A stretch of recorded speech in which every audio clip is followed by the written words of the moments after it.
Confirmation of the agenda. Councillor Seep, Deputy Reeve Campbell. All in favor? Carried. Okay, disclosure of pecuniary interest, if any.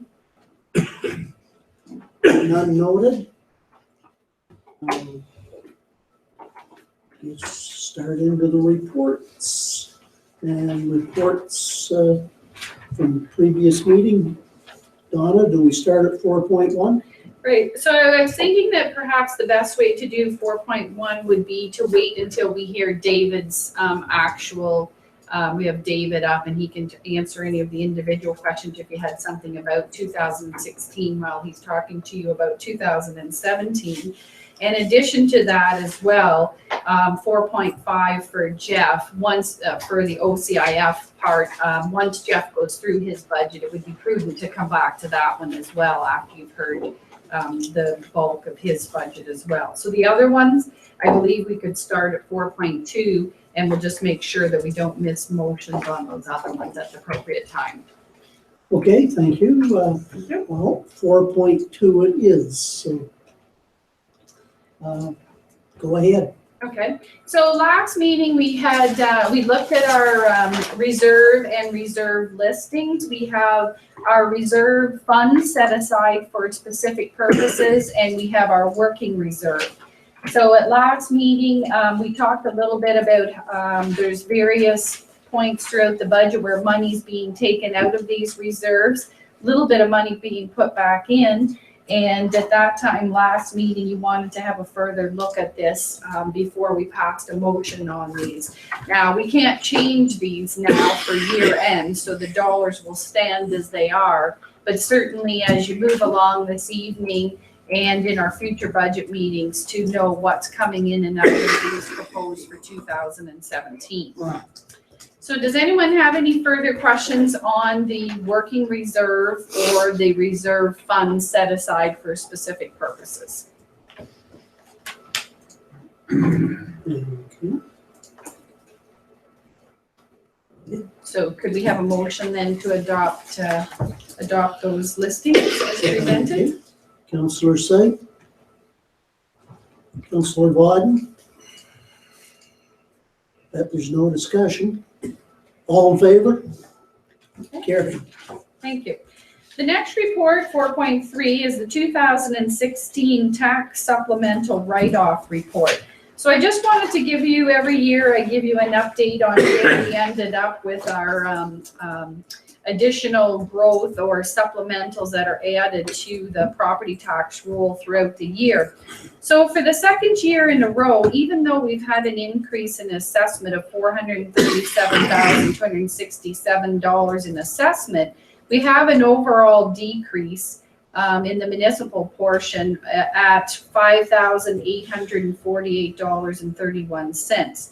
And that was the same last year, not quite as much, but we have had a decrease 2 years in a row. Instead of recognizing extra revenue through supplementals, we're actually still in a decreased situation. So we have a conservative estimate of $3,000 in additional revenue in the 2017 budget based on building permits issued late in 2016, which won't be completed or assessed until late in 2017. So are there any questions in regard to this report on where the year ended up with our write-offs and supplementals? Some of them, if you notice this sheet that I had attached to them, there's some large amounts going in and out, and a lot of those are severances. So a large amount of severance will come off of one property and then get added on to the next one. We're not getting any additional assessment. It's just transferring to the new roll number for the various severances that we had last year.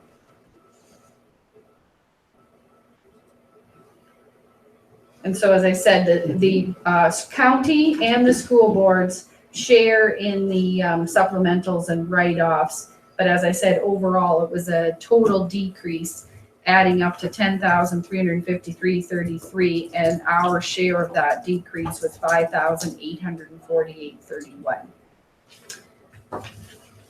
Councillor Say. Yeah, Don, are these, so I see the big ones being assessment reductions and class changes. Right. Are those something that would be ongoing? Like No. once they've actually assessed it, once MPAC has assessed it, Right. and or the class has been changed, that's effectively going forward. That's correct. So the intention of them going forward, then, the expectation of decreases would be the thought is, or the estimate thought is that there'd be new changes coming in. We can never predict who will appeal their assessment. Right. Some of them are, we had a couple of big commercial assessments appealed successfully through MPAC. But again, so now that they're dealt with, I'm not anticipating anything of that nature, although we do have a couple of ARB appeals ongoing, and sometimes they take several years to follow the process through as well. But we have, a lot of them are, people have appealed their assessment, so some of them are only, $20,000, $30,000. I did have one big commercial one that was almost $200,000 in assessment.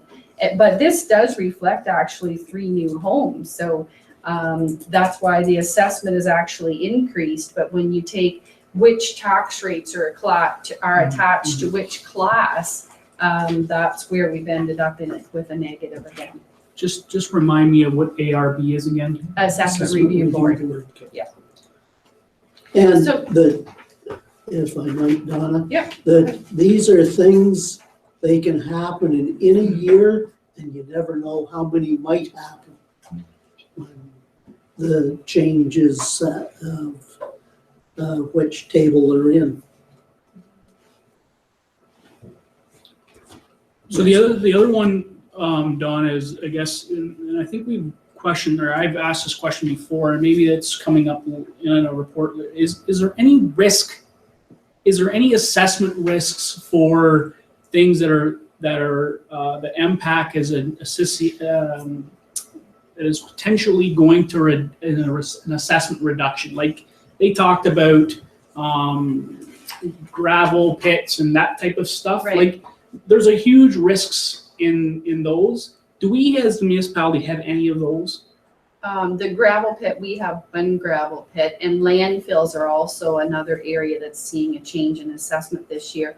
But Julie and I monitor what we call, there's reports on OPTA, which is the provincial property taxation analysis website. So we monitor assessment at risk, and then also we work with Kirkham as the upcoming year will come on to make sure that all the building permits that are closed off are getting added on, and double checking with MPAC to make sure that we're capturing all the new assessment that we possibly can.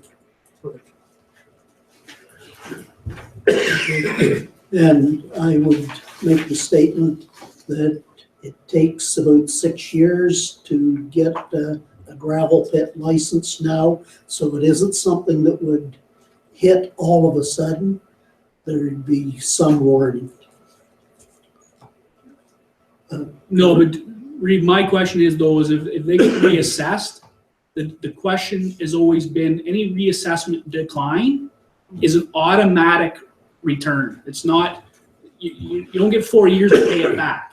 You have to pay it back in that year. So that's the concern. The reassessments, declining reassessments are the bigger risks because they're immediate payments back as opposed to the 4-year change where you can phase it in. You can't phase in reductions. So that's the concern. I want to make sure that what risk do we have to those types of things? Because those can be large dollar impacts from a cash flow perspective.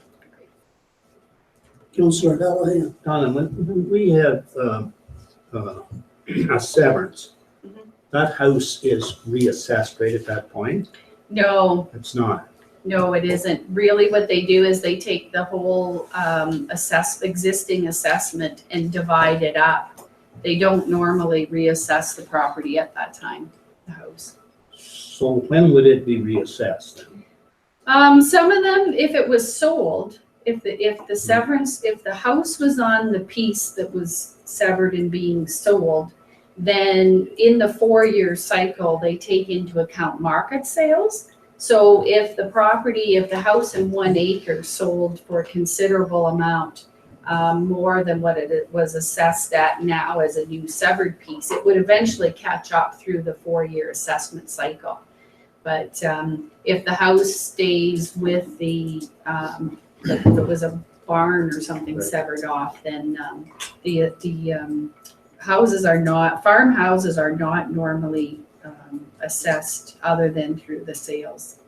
And we have a lot of farm homes, beautiful farm homes that are on farms out in the country that are assessed quite a lot lower than what they actually would be on a fair market. So when they are assessed, then they're assessed at a different value, like a different rate, would they be? Sorry, what was the question? You mean on a severance or when they're as part of or part of a sale? No, after they're severed and sold, are they? The assessed? sale price is taken into Yeah, account for that's the all. new assessment. Okay. Does that make sense? Yeah, well, at a different rate.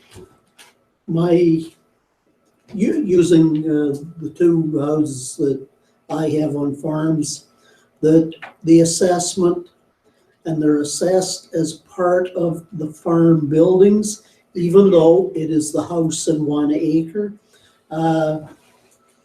Market value is much more than what the house in 1 acre. And MPAC a number of years ago said it isn't worth the big dollar because it can't be sold by itself until there's a severance. And that will trigger it being looked at as a residential rather than part of a set of buildings. Does that help any? That's good. Very good. Go ahead, Donna. Okay, so anything further on this supplemental and write-off report? And Kirk and I and Julie will be working on this, as I said, throughout 2017 to monitor that. Moving. Yeah, I'll move it. Councillor Sight, Councillor Hallahan. All in favor? Carried. Okay. So the next report is also somewhat on the same vein, being our supplemental assessment update for 2017. So there was a number of attachments in your package there, and I just wanted to take a few minutes to go through that. Now, one of the interesting pieces that I know that you like to look at each year is the back page, which is comparing the assessment by ward. So that's a spreadsheet that I do for you, and that would have been the last page in that package. And that's comparing the roll as returned for 2017 versus the 2016 roll as returned. Now, in the reports that MPAC has shown you, the 2016 looks a little bit different because that reflects any year-end changes that have been added in. But you get the idea there of what the assessments are by each of the 3 wards. And then that's what we use in the calculation. As you know, that we have our base tax rate, and then we have tax rates for each of the wards based on the special area rates. So MPAC has completed a number of changes to their property assessment rollout, and they've used a lot of new information, and they're really improving their processes this year to give greater access to information to municipalities and the property owners, and to give some background information on their valuation methods and models. So I just wanted to briefly go through and show you that in the 2012 values that we were using, we were at 587,812,000. Now that we are using the 2016 values for the next 4 years, at the end of the 4 years, we'll be up to 735 million. So I've put some comparisons in there just so that you can see where we fit in as opposed to some of the other provincial areas. So in the first appendix number 1 that was attached there, It just shows you a comparison of the total assessment for 2012 to 2016 base years. And then it shows you the assessment that's going to be used for the 2017 tax year only. And as I said, at the end of the 4 years, we would be up to the 735 million.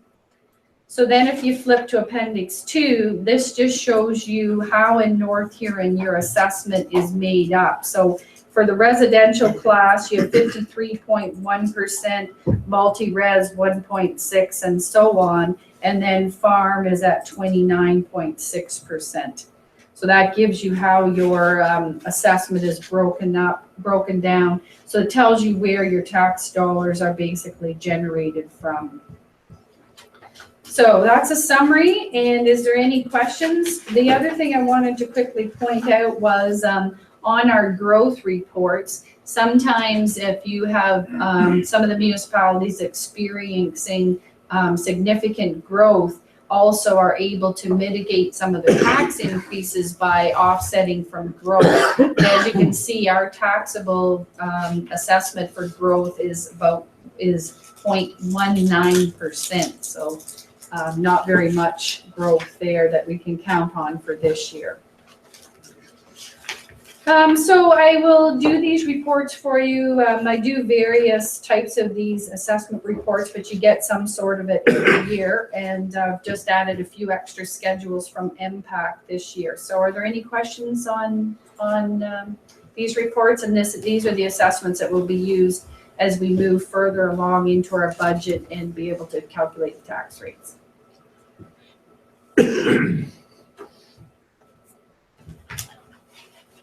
Okay, So you have a motion on that? there's the motion to receive the assessment update report for information purposes. Deputy Reed Campbell, Councillor Ritzma-Taninga. All in favor? Carried. Great, thanks. Go to 4.6. Yes, please. And I'm thinking Sharon will speak to that one. Okay. So that is the cross-border servicing request from Morris Turnberry. We had discussed this at a previous meeting where we have received a request from Morris Turnberry to include the Brightspan development in the agreement. So this property is currently not listed in the agreement that you have with them. And I have some recommendations within the report for things that could be added as clauses and schedules to the agreement. So including the property, creating a schedule to formalize Morris Turnberry's contribution to North Huron services. So that is to formalize that provision that we incorporated into our last cross-border services policy revision.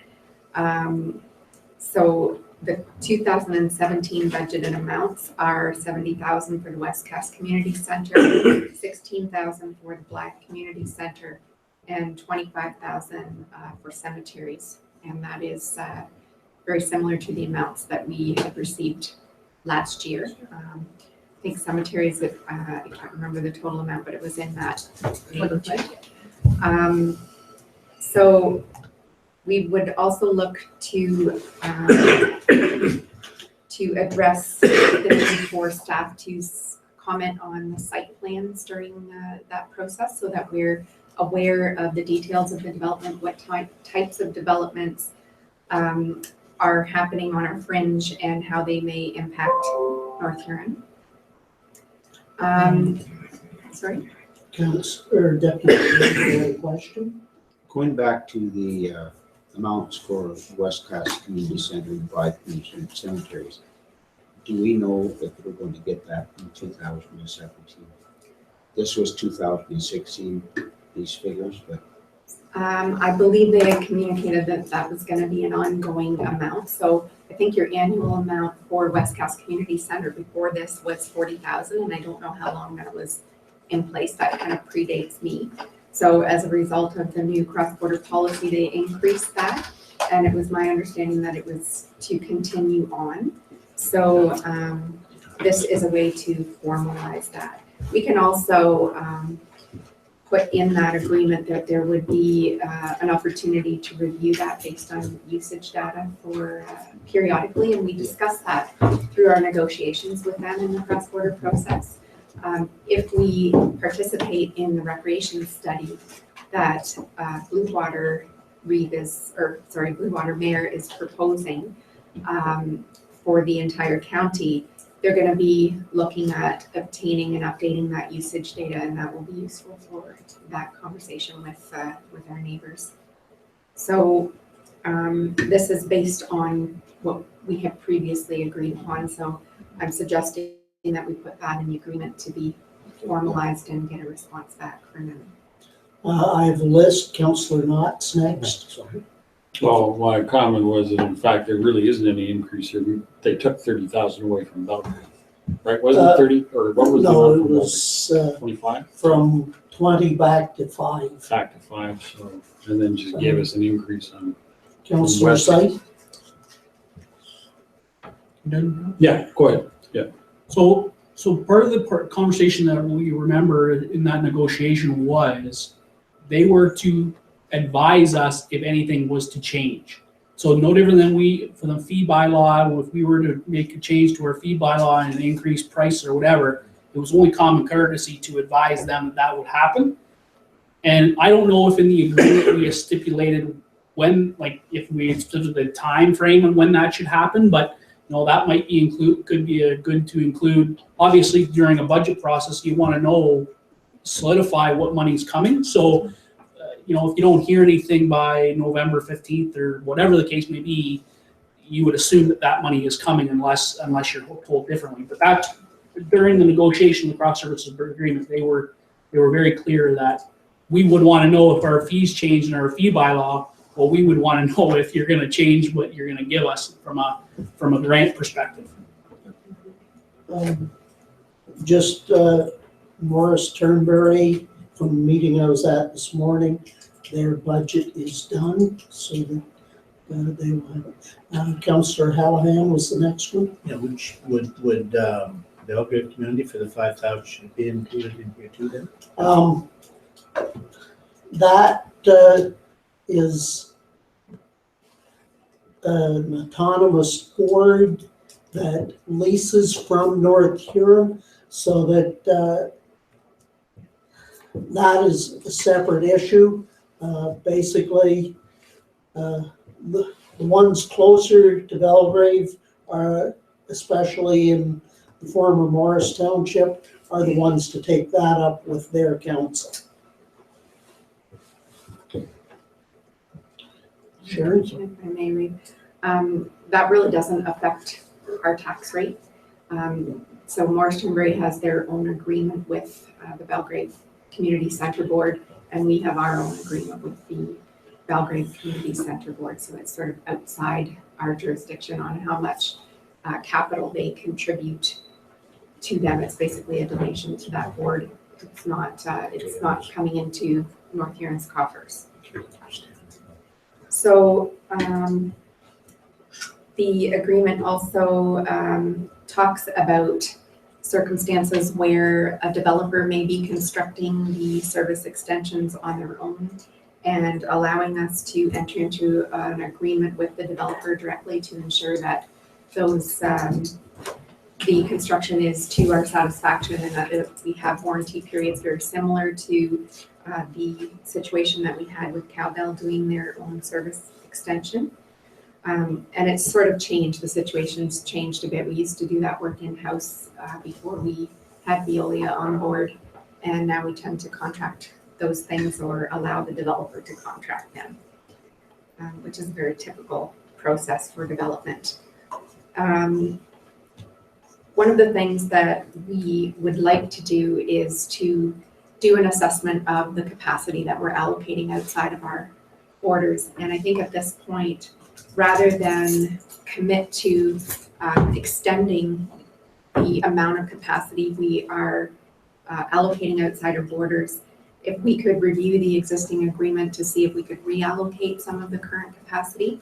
I'm not sure what happened during the original negotiation of that, but I understand that there are properties that are vacant within that agreement that have capacity assigned to them. And Big capacities. right. And so at this point in time, at council's discretion, you could just ask them to reallocate some of that unused capacity rather than us increasing the amount of capacity that we are allocating outside our borders until we've had a chance to do our water and wastewater master plans to understand what our future capacity needs are within North Huron. Councillor Vaughn? I seem to recall that we're not allowed to reassign the capacity for the factory, I'm sorry, Westcast.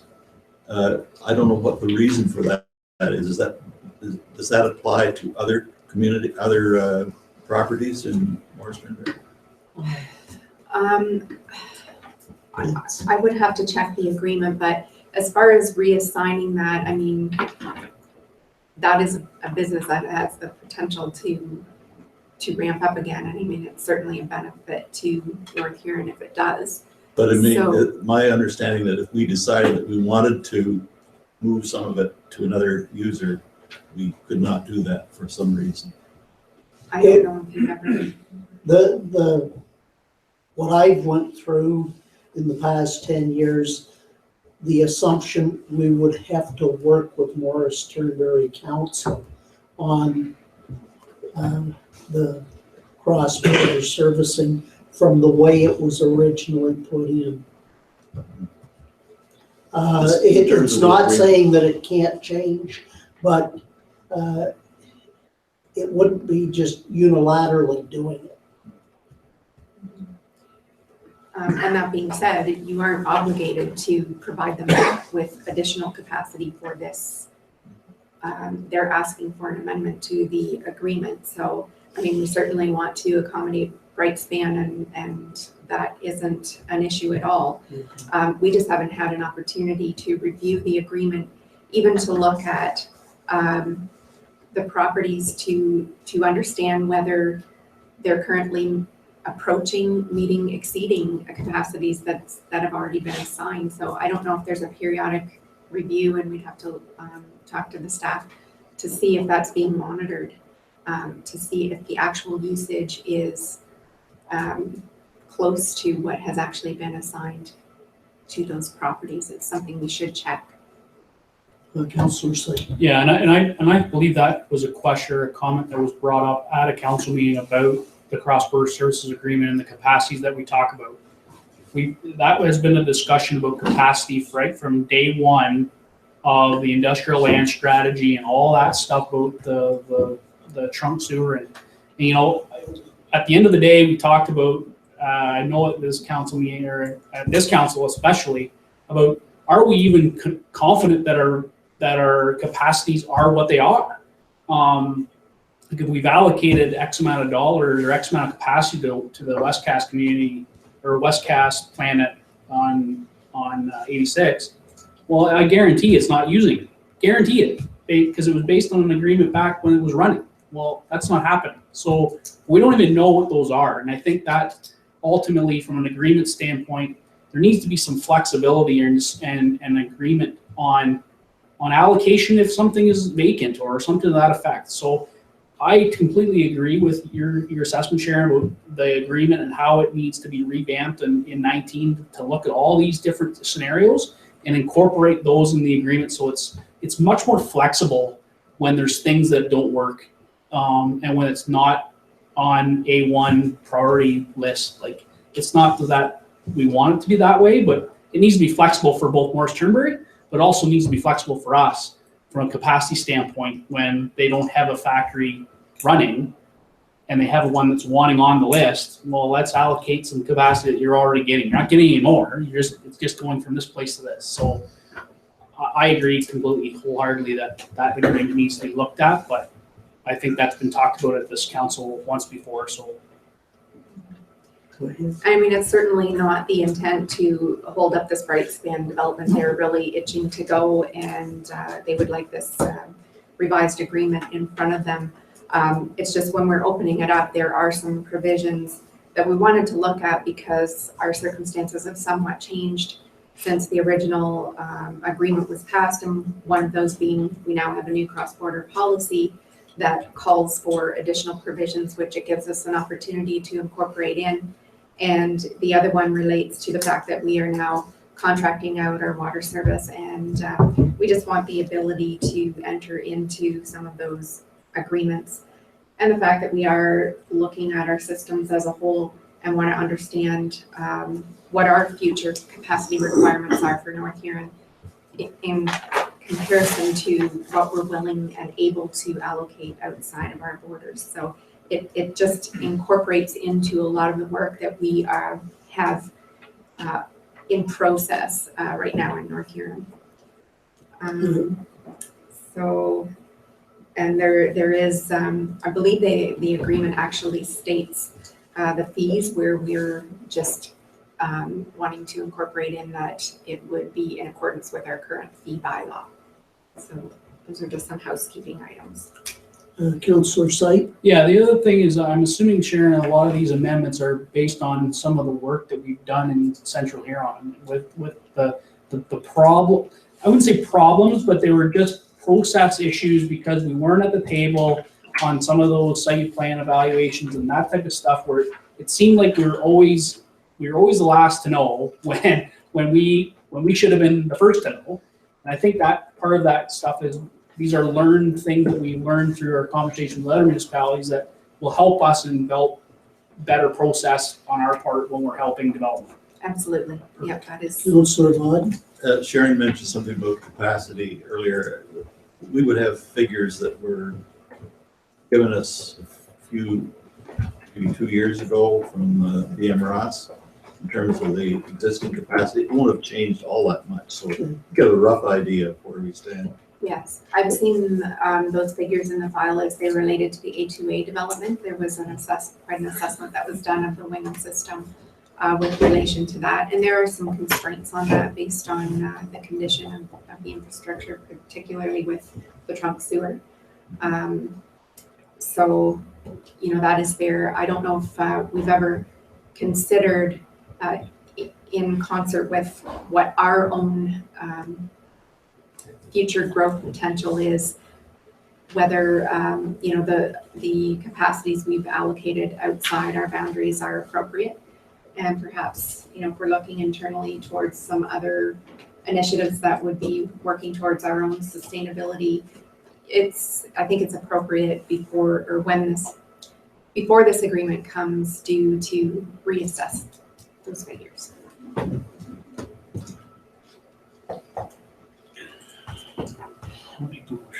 Okay. And seconder? Miranda?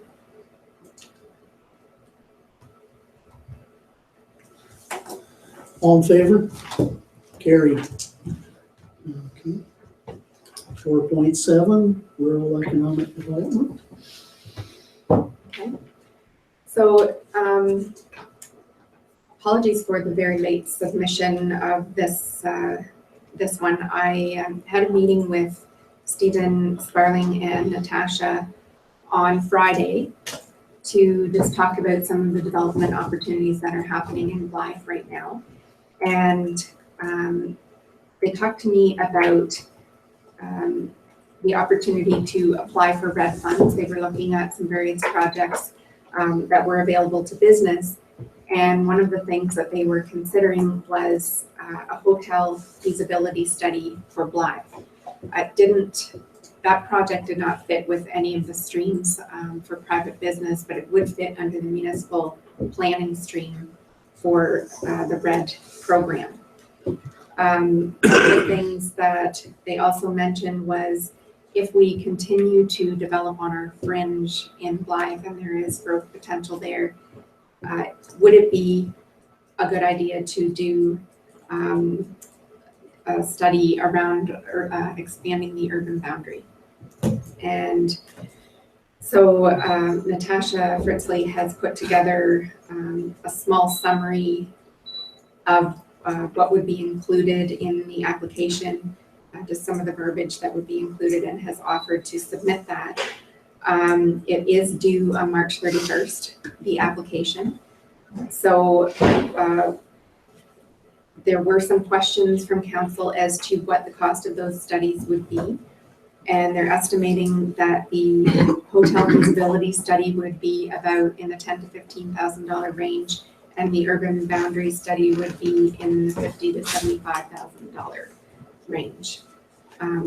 They are willing to come to the table, so they're going to apply or assist us to apply for a 90% funding. So typically projects are 50-50, but if you can make a case, OMACRA will fund at the 90% rate. So that's what they're going to apply for, or assist us to apply for. And the remaining 10% would have to be funded. I think they're proposing that they would fund about 5% of that. So that could potentially leave about maybe $6,500 for the municipality to contribute towards, or find other money to contribute towards this project.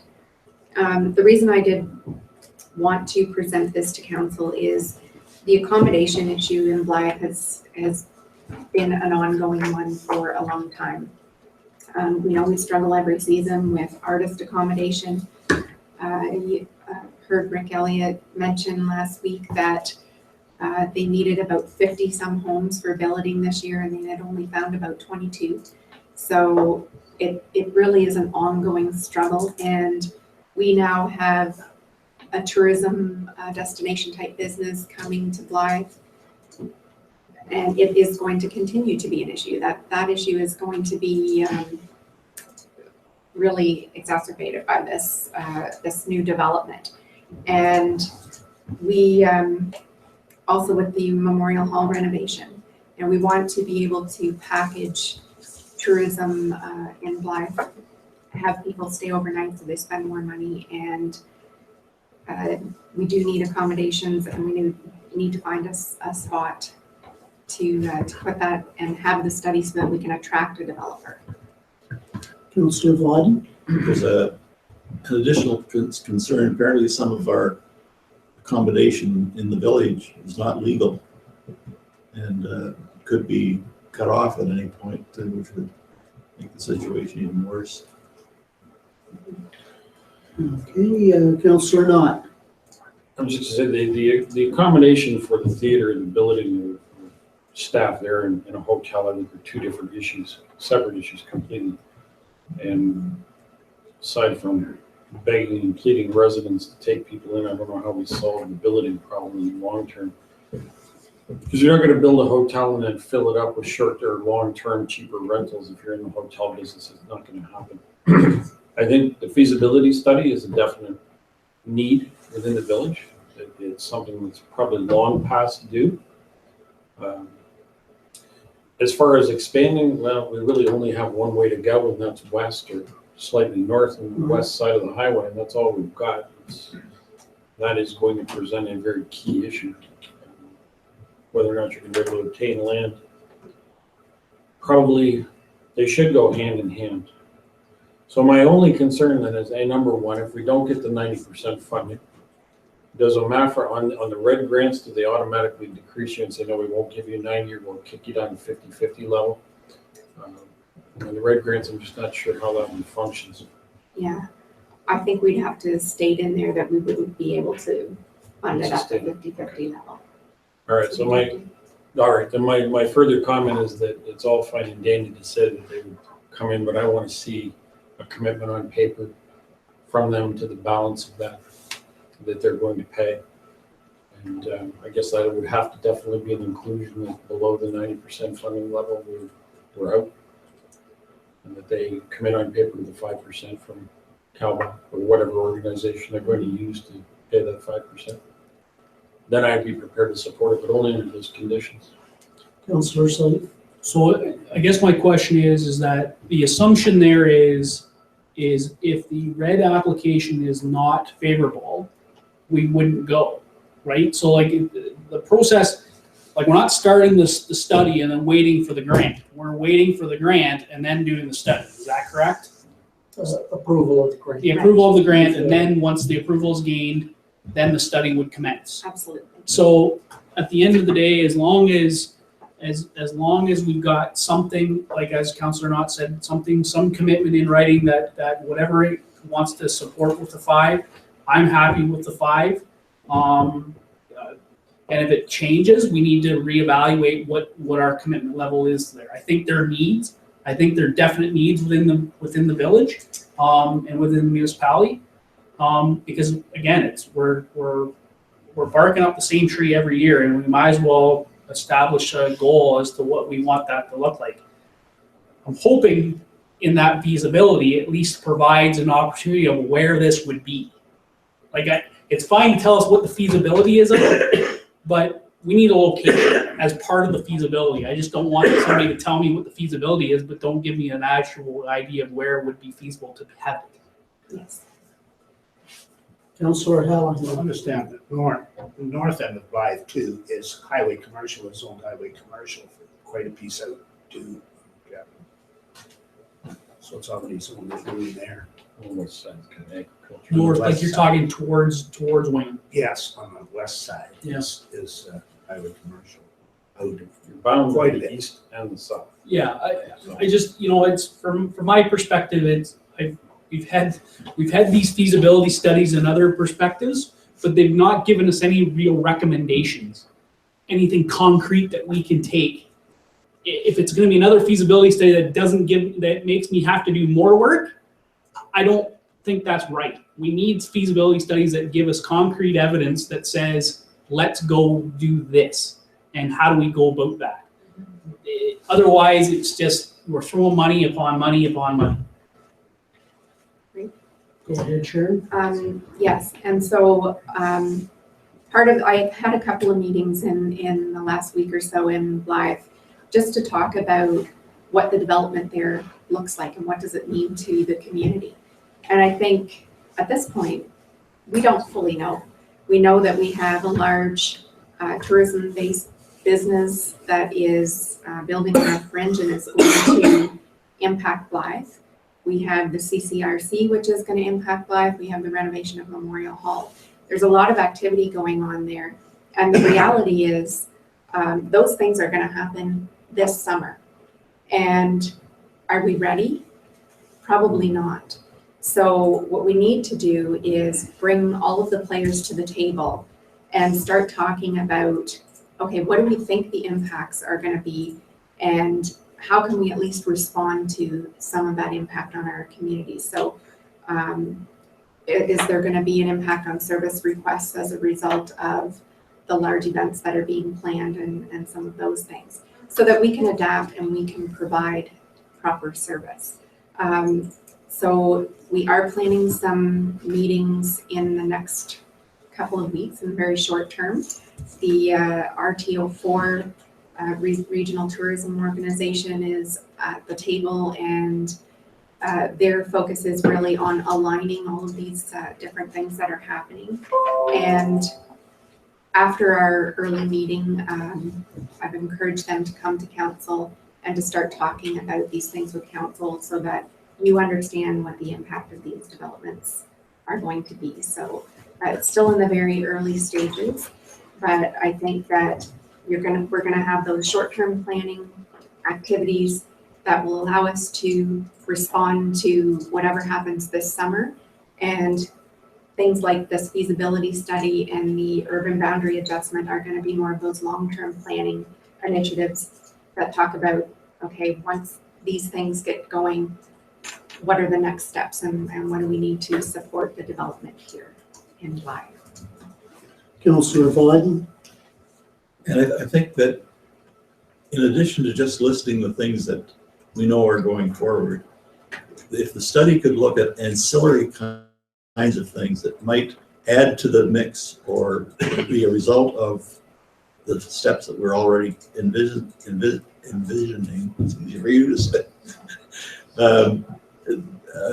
that would be very, very helpful, so that whoever does the study should have that broad view and not just look at the specific things that we list as the immediate concerns. Trevor? So I would make the motion that we authorize the application be submitted with the addition to the motion that we request a letter of commitment from whatever organization for the 5% commitment. And I would make that motion. 1 second. Okay. Well, I will make the comments that it's a little over a year ago that initially the accommodation thing was brought to me, that there was a group looking at it at that time. And it was high enough level that I believed it was very serious. I really question for 10 to 15,000 for the red grant, if we will get anything close to the depth of a report the council would like to see. That I think we have, in saying this, we have expectations that certain levels will be met by this report. Not that we're, oh, it's only a $15,000 report, right? That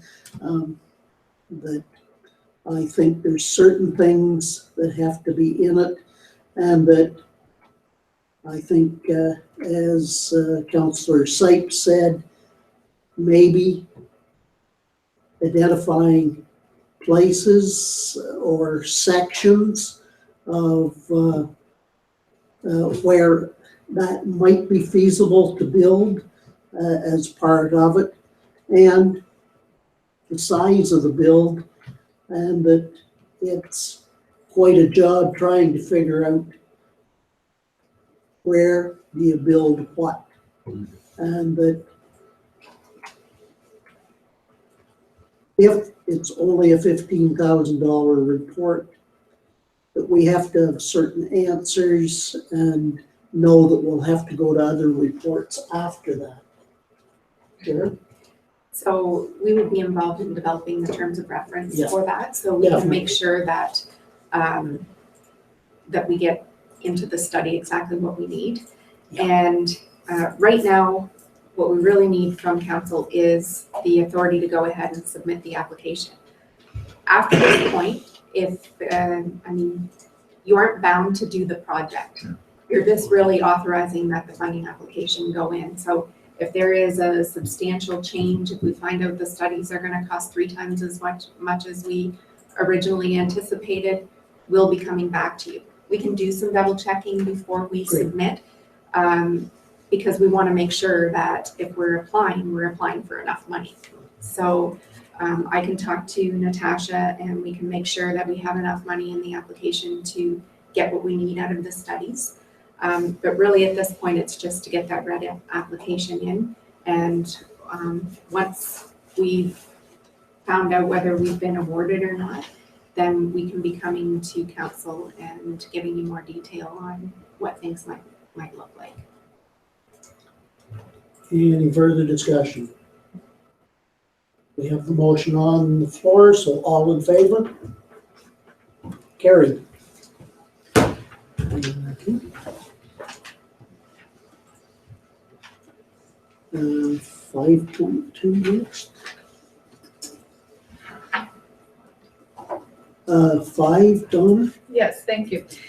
So before we jump into some of the action items from the previous meeting, I just wanted to do a little housekeeping. So we're gonna set a time limit tonight of somewhere around 9 to 9:30. I don't expect we'll get through everything again tonight. We have 22 budgets along with these various reports to get through this evening. And we don't have an in-camera session, but however, I think that our plate is going to be fairly full. Again, like our first budget meeting, we're not making any decisions tonight, and we already know of a few changes. You have another change you've just made right now and a couple other motions that you're going to be passing tonight. We'll change some things for the next round of the budget. So around 9 o'clock, what I would like to do is to stop and move to item number 7, which is council direction and priorities. I'd like to hear some strategizing and some information from you folks tonight as to what your comments and thoughts are for 2017 budget. So it's really important that before we go any further down this path that we have some direction from council on their priorities.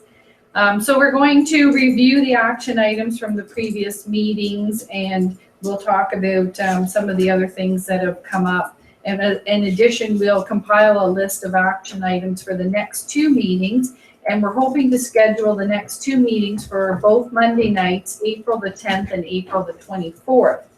Now, I'm hopeful that we could pass the budget at the May 1st council meeting, and do a presentation before that meeting. However, the timing between April 24th and May the 1st, since we're advertising in the paper, would be almost impossible to get, depending on how we finished up April 24th in the evening, to get it into the paper. So we may be looking at May the 15th, so we'll have a look, but certainly that would be the drop dead date that I would certainly want to go out to. One of the things you would have noticed, last budget meeting, we were trying to make it easier for you by listing the budget and attaching that. Because the whole budget was actually compiled this time, we attached the whole budget for you. But as we were going through it, and to save time, I think it was quicker to attach the budget. So Richard has gone in and done that for you to make it faster for you tonight, to not have to scroll through, and you can just click on the budget. So thank you, Richard, for making that change. So we're going to launch right into the action items from the previous meeting. So in 5.1 for the child care services budget, you heard from Manager Val Watson. So she has revised the distribution of the 2017 wage enhancement and the breakdown for the parent revenue and fee subsidy as you asked her to. And also she has made sent me notations, which I have included on the bottom of her budget, about the calculations on how she came up with those numbers. So all of that information has now been changed. So when you have a few moments, please review that information that Val has sent to you. 5.2, Deputy Reeve Campbell had asked for a comparison last meeting between Firemark revenue from 2015 versus 2016. I've put that little statement into your package. So Firemark for 2015 was only $1,400, but in 16 we were lucky enough to bill out and receive $18,986.80. We don't bill that out. They bill that and collect that. What we do bill out is the fire calls recoverable, which is also through insurance. And so we've seen an increase there as well from $12,765.35 up to $21,445. Now, not all of them are collected at this very day, but we will certainly monitor those to make sure that that revenue comes in. But certainly it was good news for our budget in other areas where David is going to talk to you, and that number was part of the reconciliation that David will speak to you in a few moments. So moving on, any questions on 5.2 then? Trevor. As a percentage, Donna, what would be potential risk of not collectible of those insurance things? I'd have to check off the top of my head. I haven't looked for about 3 or 4 weeks. So there wasn't really any that I was concerned about at that time. So I will check that out and definitely get back to you. Okay, thank you. Yes, for sure. Okay, so moving on then, also at last meeting, council asked for a status report on the Knights of Columbus pledge. So I have attached that to your agenda package. So the original, under the revised agreement, the balance owing was $420,052, and the original, the first agreement was $450,052. So as at today, as of December 31st, 2016, they have paid $220,052.07. That's the balance owing, and they've paid $230,000. So balance owing $220,052, and they're paying $12,500 a year on that. Okay, so that was a question on that one. Next, the question was to have show a breakdown of the farmland separate from the other rentals that's received at the airport. So when you go back now and look at the airport budget, you'll see the farmland rental of 59,800 showing as a separate item, and then the other smaller amounts are on a separate line there. So you'll be able to watch that as we go through the year. 5.5, you asked for some clarification on donations for the Wingham firefighters and a couple of the other ones. And then in addition, as you know, we had a presentation last meeting from the Dutch Canadians Remember as One, and then a paper letter request came in from the Huron County Farm and Home Association. I don't believe we have time tonight to look at those, so I'd like to put that off until it'll be one of the action items for next meeting, so we can carry on with that next meeting. So I would like to get started into the budgets then tonight, and first we're going to have Jeff come in and present his Public Works business plan, and then the budgets that he is responsible for. So Jeff, if you want to come over here, I've left you a small space, so you can set up there. So one of the things just to note, through part of the shared services, we had set up quite a numerous amount of new general ledger accounts. So some of the structure for roads is not the same. The other ones of Jeff's budgets match somewhat, so they are on the same page, but on the Public Works, the roads, we have a kind of a roads new and a roads 2016. So anyway, I have it up there on your screen, and you had the 2016 budget and actuals on one page, and then you have Jeff's new 2017 budget on a separate page on a go forward. So Jeff, thank you. Okay. Take it away. So just before we kind of delve into a bit of the details and do a run through of each, within your agenda package there were a few documents there related to a high level business plan, which outlined each individual budget area. So we've got a breakdown for roads, water, wastewater, solid waste, and cemetery. Outlining some of the details as far as our capital and operating budget. And then the last page on that business plan being sort of a comparator for 2016 to 2017. 2016 also has a bit of a year-end review there where, some of the details as far as where the work we got done, I guess, in 2016 versus the work we didn't. Also the budget that we did expend at a high level versus the allocations that were left over for 2016. Carrying on through that part of the package, there's also project charters attached to that part of the agenda. I've created 3 project charters for, I guess I would say 3 of the more significant projects that I would like to speak to at least, or have some questions focused around tonight. And then there's certainly the remainder of what we have for Public Works there, as far as the line by line budgetary breakdown. As Donna mentioned, the 2016 budget structure to the 2017 budget structure for roads specifically is what you'll notice one of the greater changes in. And just to speak to where 2017 structure is currently presented, Donna had mentioned that we developed a few additional accounts that were more or less extensive, and I guess at this point, for presentation purposes, we wanted to consolidate that for you as much as possible so that it was, at the very least, organized in the FER reporting structure, I guess we would say, or financial reporting structure. That speaks to some of our key focus areas in Public Works, in the roads department, and then also breaking out your just a summary as far as administration, and then some of the facility costs as well, sort of separately there for your perusal. So speaking to 2016, your 2016 budget results, I guess, or actual results compared to your budget. We had a few areas that we, on a line-by-line basis, that we overspent, and there's a few areas that we underspent. Overall, at the end of the budget year for 2016, for roads, speaking specifically to the roads department, and this theme somewhat extends into some of our other project areas as well. On the capital side, we had certainly a capital outlay that we didn't realize in full as far as the work that was completed. You will see that largely carried over to this year for some of our proposed projects.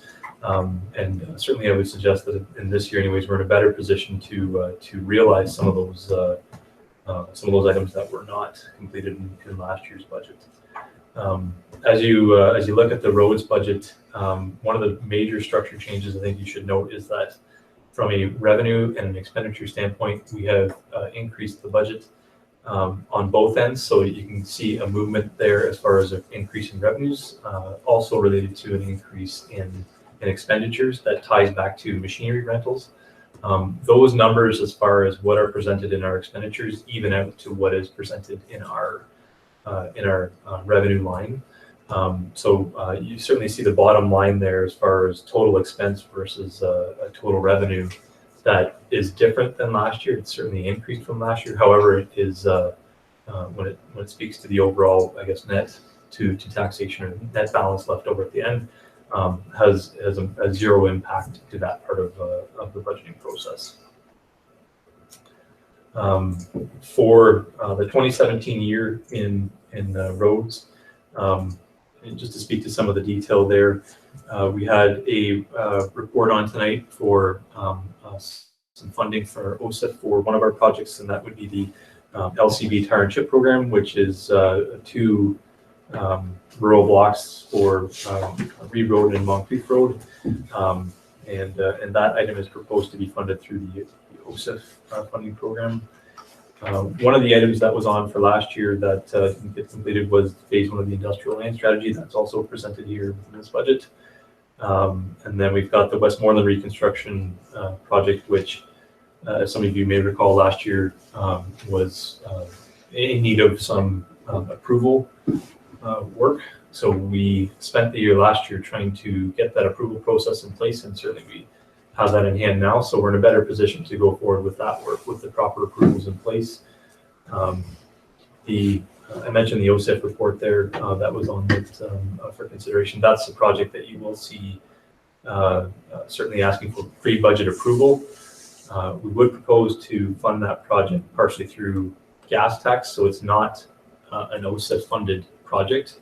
However, within that report, you will see that we are asking for pre-budget approval so that we can proceed with the procurement process and get our tender documentation complete and get that project administratively going. From last year, we have a few other projects that are carryovers, and as you see there's Patrick Street, the final lift of asphalt from last year's contract.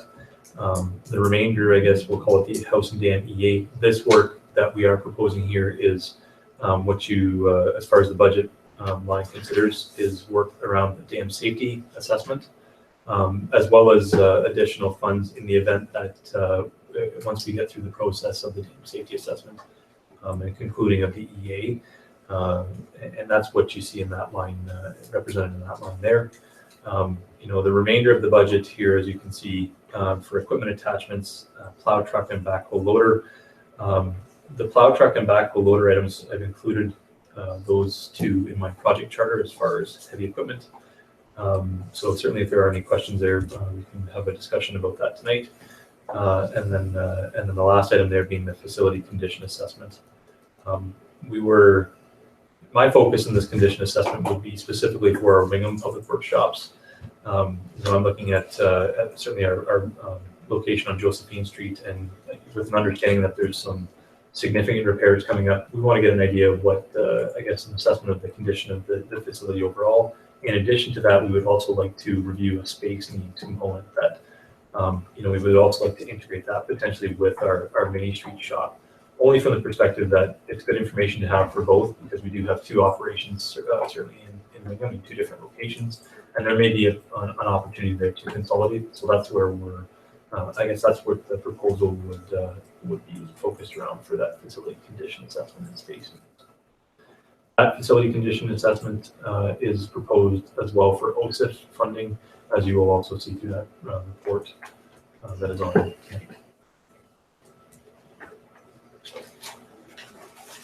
So do you want to, sorry, go ahead with questions for Jeff first, please? Councillor Syke? Yeah, Jeff, for the roads, more of a question just because I don't understand. I see Arthur Street under water and sewer. Yes. I don't see anything in roads. What are we doing on Arthur Street that wouldn't require us to dig up a road? So the proposal in roads refers to phase 1 industrial land strategy. Okay. That in brackets, we could put Arthur Street. Arthur Street, okay. Ideally, yes, we would carry that through. I think it was just a product of what the 2017 revised budget just carried a different line. Good. Okay, thank you. Deputy Reeve Campbell? The road you're talking about, Jeff, as far as tar and chipping is another 1.25 miles on Moncrief. There will have to be some road work done on that before the tar and chip goes on. Is that a correct statement? Yeah, there's I guess some minimal work that has to be completed in order for us to be prepared. So there typically in those cases you want to address any underlying drainage issues that might be there, or if there's any other I guess minor repairs before your contractor comes in. You want to address that certainly before your contractor comes in to do the work. Yes. But that's not figured into that 105,000. That 105 is just tar and chipping them. Correct. So yeah, okay. Councillor Knott? At the risk of incurring the wrath of my East Wallinge companions, No.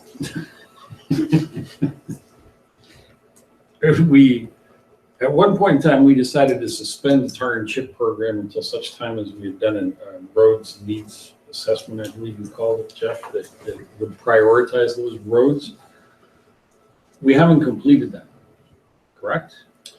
We received the final report for the road needs study 2 weeks ago. So we're in the process now of creating a council report so that it comes forward, certainly for your eyes and for your consideration. Part of the challenge with the roads needs study is that it doesn't incorporate some of these other aspects of underground servicing. So what you'll find in the report is that it speaks to conditions of roads, and that's, I guess from my opinion, that's one of the greater things that we pulled from this report is what assessed condition would it be in. But it doesn't take into consideration some of these other elements of underground servicing. The report that we received spoke to specific areas. For example, in Blythe, it spoke to the need to consider drainage review and looking at what some of our drainage, I guess our current format for drainage in Blythe is, because that does have an underlying impact to some of your road conditions that are continual issues that carry on. It also draws attention to some of our conditions overall as far as our hard surfaces in general. So when we talk about hard surfaces, we're talking about paved surfaces, which obviously you see quite a bit in Wingham, as well as our paved surfaces that we do see in Blythe as well. And it takes into consideration the condition of those particular assets and how far, I guess, they've deteriorated probably since the last study. It's difficult for us to go forward with any of our, I'll call it an asphalt management strategy in our urban areas without having an understanding of what's happening underground, or at least having a solution for what's happening underground first. And when I speak to underground, I'm talking about your storm sewers, your sanitary services, and your sewers and your water main infrastructure as well. Okay, can I bring this back now to tar and chip program, because my concern was, and not to relax, I know you're going to get all nervous, so I can see the look on your face, but my concern always was that with the tar and chip program, that if we have that information for those rural roads now, do we the same information? We've got that as well. Yes. So should we not be looking at what the priority level is? Moncrief Road to me is not necessarily the one that really needs to be upgraded. I think there are roads within East Wallarosh that are in far worse shape, that if we're going to spend money on whether it's tar and chip or whatever, that we should spend them there first. So, I mean, this fixation on Moncrief Road, I'm a little Nature Center Road, I think, is in far worse condition and need to repair than Moncrief. That's my concern, not to take away the intent to upgrade the roads and it's which roads in what sequence is my concern. Agree with what you've said, but we do have two sections that have had one lift of tar and chip. And in talking to people to say that if you don't take care of that first lift with a second lift in a reasonable amount of time, you can lose the whole value of the first lift. And am I correct in stating that some of this report will reflect that, and that that's possibly where we're coming back to? Yeah, there's other roads needed, but the county's program of milling and redoing the roads before the top breaks up enough to do damage to the base, I think that's maybe what we're looking at here. Is that a correct assumption, Jeff? That is correct. So from an asset management standpoint, you talk about investing in the right infrastructure at the right time. And, in some cases where you're dealing with, where there is an additional lift needed, you would do that to extend the life of that asset. You do it at the right time and you can optimize the overall life of that asset. The REIT is correct in saying that if you don't put that final lift on, that second lift, then you're looking at a situation where that particular asset will deteriorate at a far greater rate than it would normally if you don't finish off that work. That's fine. That was my concern, that we're spending that money in East Wawash in the right place at the right time, because I know we ran through that problem at Reed Road initially. Councillor Syke? Yeah, and you know what? We've always had the problem that we're looking at one specific year. And it's very hard for us to establish where is money going to be spent when a ratepayer or a constituent says, well, what about my road? Or what about this or that? The conversation is and Sharon and Jeff have been very open to say, we got to do a capital assessment plan. Like, we need a 5-year outlook so that council has a 5-year outlook to look what we're going to be spending money on during our term. That is coming. I suspect it's on the horizon at some point. That has to happen in order for us to have a better understanding of where, one, our reserves need to go, and two, when we have those constituents calling and asking questions, we have a sense of understanding what money's going to be spent, or what at least the plan is. Right now, we have no idea what the plan is. We're looking for these roads need studies and stuff to establish the plan. I think at all, that is a must sooner rather than later for us to establish a goal from a council perspective on where money needs to be associated to. You're right, Councillor, not on, is it the right place? These are why we have the staff here to make those recommendations, and we just have to basically do what you did, is ask the question, is it the right place? Yeah, so we just need to have that, but the 5-year plan is really what is gonna impact our decision-making going forward, because it's hard to say, take it out, well, where are you gonna put it?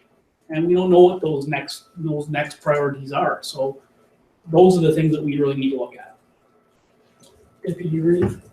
I would say that the road staff have done a terrific job of fixing up, at least at the south end of our gravel roads are in tremendous shape compared to other years. And when we started the tar and chipping, we went 1.25 miles and we said to the people, we will go the next 1.25 miles next year, but the price had dropped or gone up considerable on that tar and chipping for the next 1.25 miles. And so those, I get calls from those people, I'll just refer them to you, Councillor Knott. Not a problem. I mean, I get asked all the time because But I think we really feel well. in East Walnut that we need to do some of this on some of our roads, just to do some of this to help some of the dust problems and all this that comes with the gravel roads. Councillor Vaughan? I have a question about Westmoreland. It was my understanding, I could be wrong because I don't know much about roads and sewers and so on, but it seemed to me that we were saying some last year or the year before that Mill Street had to be looked after too, in terms of the sewer line and so on. Otherwise, the Westmoreland repairs would be damaged over time. So I don't see anything about Mill Street here. I'm just wondering why that is and where those two projects work. I think that they're obviously linked, but I'm not sure what the linkage is. So the project in total is multi-phased. Last year's work, or I would say 2015's work, was that storm outlet. No road work was associated with that. That was just putting in that part of the effort and getting it ready for 2016's work. In 2016, when we got into, I guess starting off the construction season and looking what approvals we had in place, they had expired from the year that we had gotten them. I believe it was 2010. There's about a 5-year window on them. So they would have expired in 2015. We came back to that part of the project that was proposed for last year. So that was the part of Westmoreland and curving into that part of Mill. And that more or less is what is proposed for this year. In additional phases that will come in the latter years, I guess you would say, those are certainly part of the overall project, but they're not included, certainly not included within this phase. Councillor Knott. There are portions of that, though, are there not, that are included in our water and sewer, that don't show up in the roads, right? Correct? Because you've got amounts in here for the Blythe, Mill Street, Westmoreland, under sewer. For underwater. It should be underwater. There is a Underwater component that is water related. Yeah. And certainly that is what is proposed for funding for Westmoreland, as well as is that component of water main reconstruction along that. From Dinsley and. Yeah, so it's essentially from the intersection, I guess, at Highway 4, and then you come down through Westmoreland and around the curve just a little bit there. Okay, so is there any more questions for Jeff on the roads portion of the budget? No, we'll move on to the next one, street lighting. Or do you have any further questions, Jeff? Maybe just before we vacate the roads budget, we'll talk about, I just wanted to make a point about the two pieces of equipment that we have proposed for this year. One of them is a piece of equipment that is certainly in need of replacement. It's, I think, just over 20 years old, and we're expecting probably in the next year or two to have some significant, I guess, budgetary expenses as far as maintenance. We see a need for certainly a new vehicle, as well as having the additional benefit there to a different type of vehicle that could help us be more effective. And I'll make one example as far as clearing on our main streets. There's cases where we have a certain capacity with the vehicle we have that it ends up in multiple trips back and forth. With a different size vehicle in that sense, or a different size piece of equipment, it could certainly allow us to be more efficient in that particular task. The backhoe loader is another one where currently we have 2 units that are loader units, but they don't have the backhoe component on them. We could really see a benefit to the work that we do, not only in our rural environment, but also in our urban environment too, with some of the underground work, and even extending into certainly our water work or sanitary work, as well as cemetery. We do see a great need for something like a backhoe loader, where we have that dual ability to use it as a loader, but also in those cases where if we're chipping away some asphalt and we've got a bucket that we can have close by. Relating that to some of the stuff we do now, certainly we use contractors in those cases, and that certainly becomes a cost of the work that stays external, but it's also a cost to us to oversee a contractor to do some of that work. So those particular units would allow us to become, I guess, more effective in our service delivery. Deputy Reeve. To dispose of that plow truck, we no longer have the county auction, and you can't really trade these trucks in, can you? We do still have the ability to post it on a Gov Deals, for instance. Okay. We've been surprised in the past, and I can speak to maybe a couple of units that we've sold, but I'm certain that we've been surprised with some of the other things we've posted on Gov Deals. So we won't know really what we could or how much we could get for it, but certainly that is one way to cast a net on a vehicle like that to generate some sort of a revenue line from disposing of that asset. Councillor Syke. The one question I have about this is that you've made about the funding sources, Jeff, and you've made a comment about potentially putting it as a debenture as opposed to through taxation. I just want to be careful about our debt level. Like is that something that we would be comfortable doing? And I'm more looking at Donna as opposed to anybody with regards to that. That's a great idea in the sense of a 1-year versus a 10-year spread. But I don't want to put it at the risk of our debt level because we do have significant debt already. Well, yeah, we have over $2 million in debt, and I mean, there's good debt and bad debt. So it's really a matter of balancing, your needs for today and spreading out over tomorrow who's going to be using the asset. So, but certainly we're well within our repayment limits. They're extremely high. Like 1.5 million is our legislated repayment limit, and we only are at about $250,000 in principal and interest payments. But it really comes down to what you're comfortable with. How crucial is the piece of equipment or the project, and to evaluate it that way up to move forward on it. So we'll definitely come back to it. We have a whole section on borrowing just to familiarize yourselves what our current, as I said, we're just over $2 million right now is what we owe. And I'll go over with you when our first kind of loan is paid off and some of that information. So. Did you supplement, Ray? No, good. Okay, thank you, Jeff. Okay, we'll keep rolling along. Sure. Very good. Streetlights.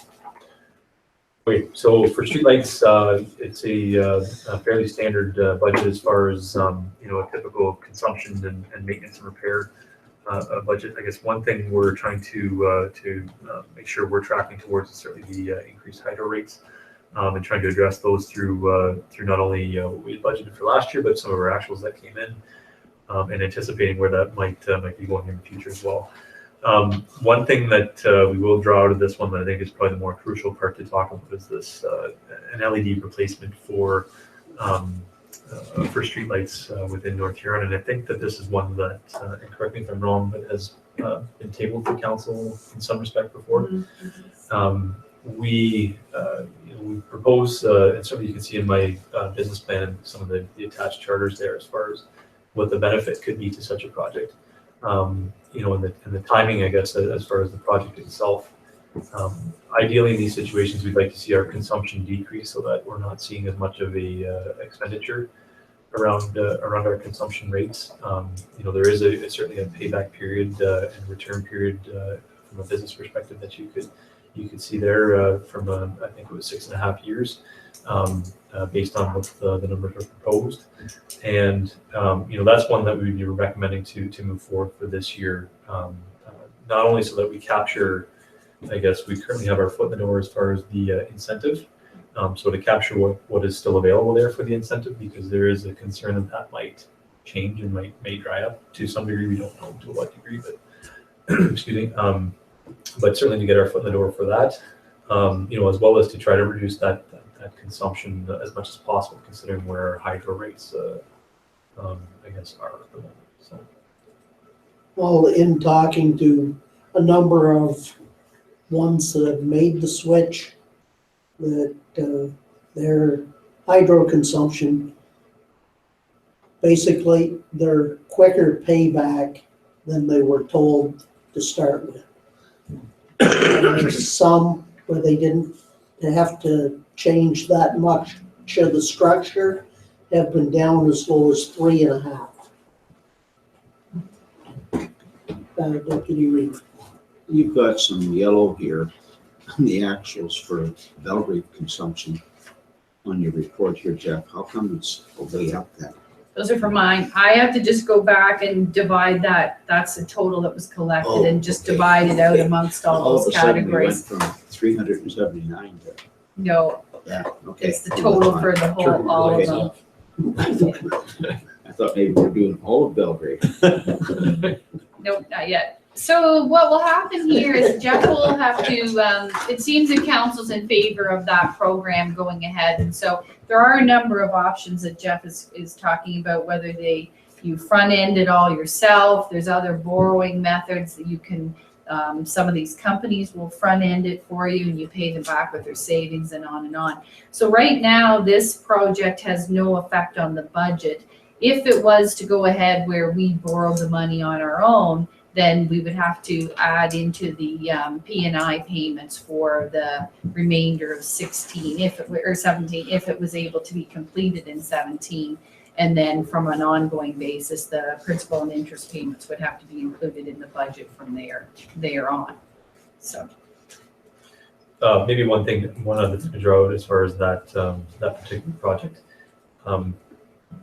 One of the proposals that we've seen in front of us has a two-phase approach, and you look at it from, they do an inventory to start, and they make an assessment and a business case about the changeover, and they give you a more detailed cost estimate.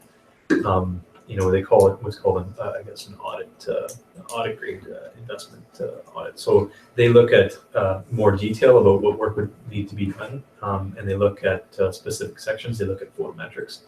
Of greater importance to us in the municipal world, I guess, is they do a proper inventory for us, and they give us a document that allows us to know exactly where our assets are located and how many we do have in total. So that feeds into this whole conversation about long-term planning, asset management, and that's one that's pretty quickly and easily done. That's the first phase of I guess this particular proposal, and there's at that point there's an opportunity for us to reevaluate where this project goes going forward from there. So that is something to take into consideration, that it is a phased approach where we do have that option to continue on or to stop that journey there.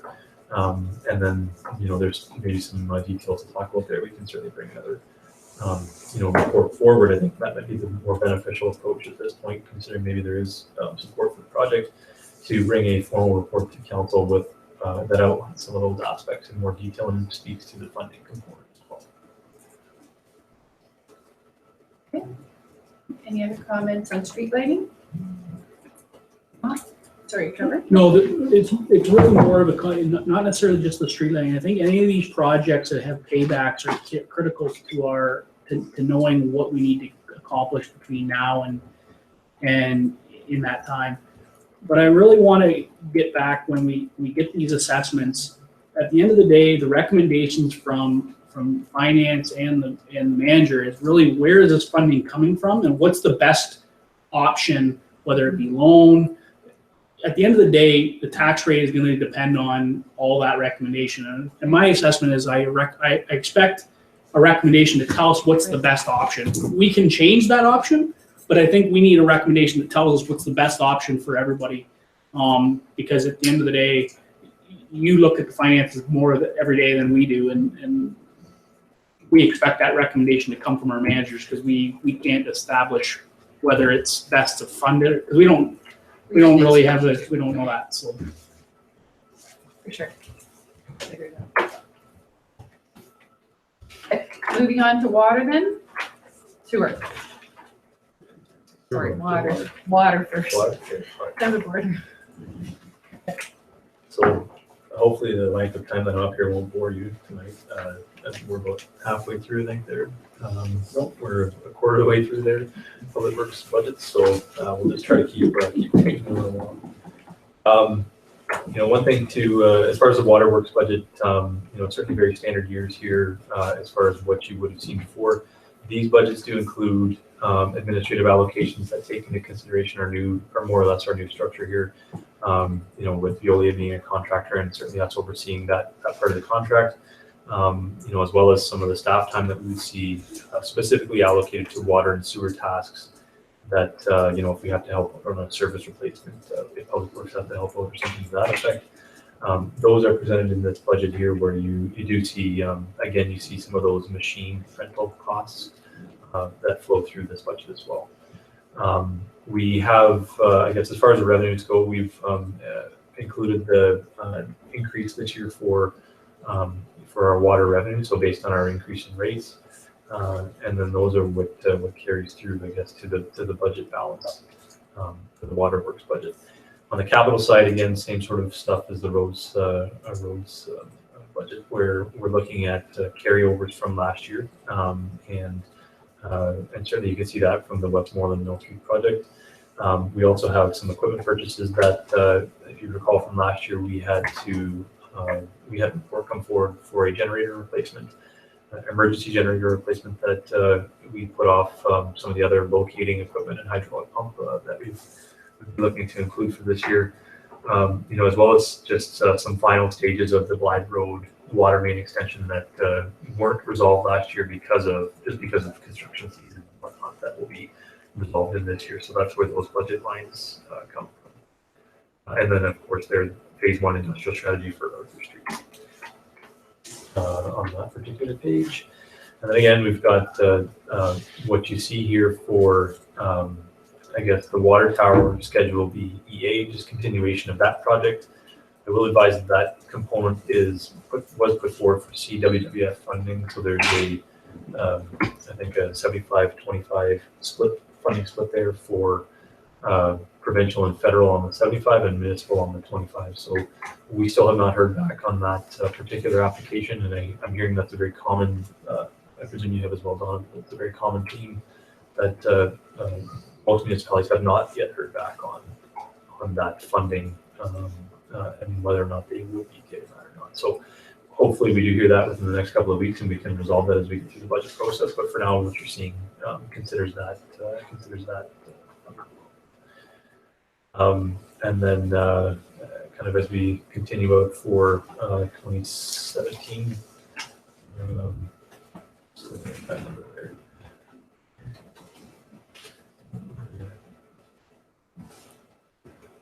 That was for 2017 budget. That's actually from the Okay. page, from the ones listed below. That's that. Okay. Just for now. Okay, so that's not okay. No, that's not okay. Yeah. Thank you. Sorry, I'm looking at too many lines here. I'm putting numbers where they shouldn't be. And that basically rounds out, I guess, our year as far as the water budget for operations and capital. So Jeff, you could maybe speak for a quick moment on the report that you'll give them for the new well completion. So as you're seeing there for 2016, there's the Blythe well upgrades for the well work that we did last year. We certainly, if you look at those items, we're over budget there for not only the building component, but the OSIF component, or sorry, I guess the part that was funded by OSIF as well. We will be bringing a report forward to council so that you're aware of, I guess, the reasoning for some of those overages. I think we had anticipated that from the time it was tendered that it would be over, but there was also additional work as we got through the project process that, for example, we had spec'd within the contract, we had spec'd the reuse of existing pumps that when we tried to well house to perform according to the specifications, the existing pumps had to actually be replaced. So, examples like that where we will bring a formal report so that you're aware of, I guess, the project end for last year. We had anticipated as well a more timelier completion, but typically with well houses, when you get into the final stages, it can be quite a wild ride to the end. I wouldn't suggest that it was for this particular project. There's just a few items we had to make sure that were resolved appropriately so that the well house was operational. We will bring an additional report forward for council just to see the completion of that project. So we'll move on to sewer then.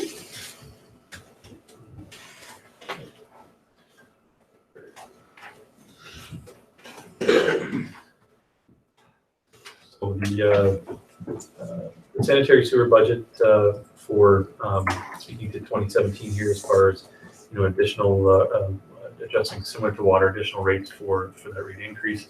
Looking at what we had for some of our operational expenditures. Again, this addresses the administrative component with our new structure. It addresses the full year of the contract for Veolia. So that's you can see that hitting the budget line in full this year for wastewater. In addition to that, we've also included I guess some of the vehicle rentals that we had addressed in the water budget as well. So that's, I guess, the formulation of what you see in front of you for the revenue and the expenditure component for the sanitary sewer budget. as we work through the capital plan, maybe before we get to the capital plan, there's one last line there for the Wingham and Blythe Systems Master Plan. And I apologize for this, but I'll reference back to the water budget where we spoke to that Schedule BEA component. There is an overlap in the water budget as well for a very similar master plan that is proposed for the CWWF funding as well within the water budget. This one is for the sanitary sewer, sanitary, I guess, infrastructure master plan, and that's what you see there at the bottom of your operational budget expenditures that carries across that bottom line. Seriously. So Jeff, it's 100, would it be 120,000 for the whole plan? So for both of our systems to be looked at, a high level budget, we have about $120,000.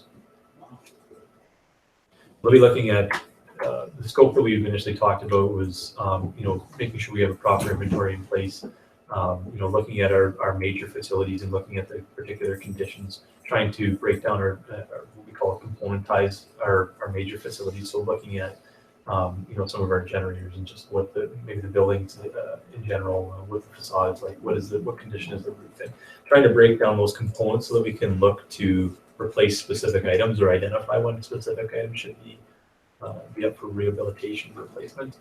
In addition to that, we've also talked about potentially for some sustainability components and trying to develop some strategies specifically for those asset streams to more or less to optimize the work that we're doing. So so both of those projects have the offset from the grant. So we proposed them as the 75-25 split. So the 120,000 we're talking about for both of those studies would fall within that for the 75-25 split.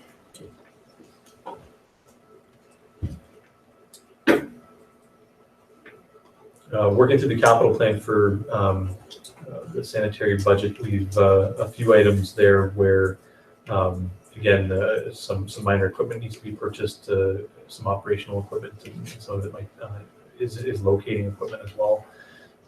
Two of the major items you see there are the sludge holding cell and the Wingham UV replacement. I think we had proposed some of this work as far as the clarifier rear replacement. This is probably more technical, maybe you want to get into at this point, but some of that was proposed in last year's budget that just didn't get to fruition for the completion of 2016. So this is the first iteration for our capital year with Veolia. So right now we're taking, I guess the way that process works, and this is similar for water as well.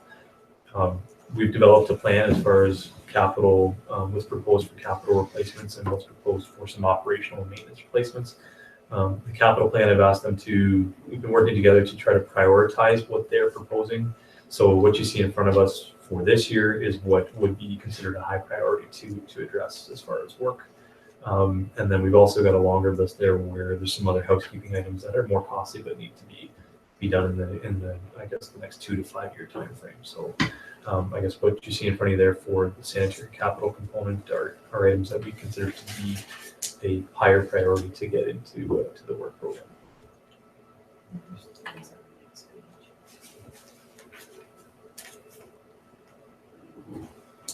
Yes, so the last two on the last page there are certainly the Arthur Street, so that's phase one of the industrial land strategy. And then the sewer camera log work, which is, this is a great piece talking about integration of our underground work with what we would want to do on our hard tops, on our surface. When we're talking about asset management planning, we're talking about sewers. The way to develop, obviously, your condition assessments is to go underground and certainly put a camera, go through and give yourself get yourself a score on each particular segment to say what condition is it in and what work you need to do. That is what this work is as far as the sewer camera log work. And I believe, yes, it was proposed in last year's budget, just certainly didn't get done. We're in a good position this year with documents to go ahead and get that work rolling. But on a standard year, this should be a sort of a maintenance program where we've got these particular, we call them CCTV camera work, I guess you would call it in the industry. So that work and getting our condition assessments going in as far as the underground work is a key component to overlapping with what we have for our roads needs and what we have for our roads conditions to develop that long-term plan. Trevor? The usage, Jeff, in the water and sewer, it's based on our new rates effectively at January 1 or whatever our new rates are, fee schedule. Is it based on the usage in the prior year? Like you just take the usage, whatever the consumption is in the year, and then take it down to the new rate? Or how do we calculate the number? Is it just based on consumption from prior year? Yeah, it's based on dollars from prior years and then a 3.5, our 5-year plan was 3.5% increase each year. No, okay, thanks.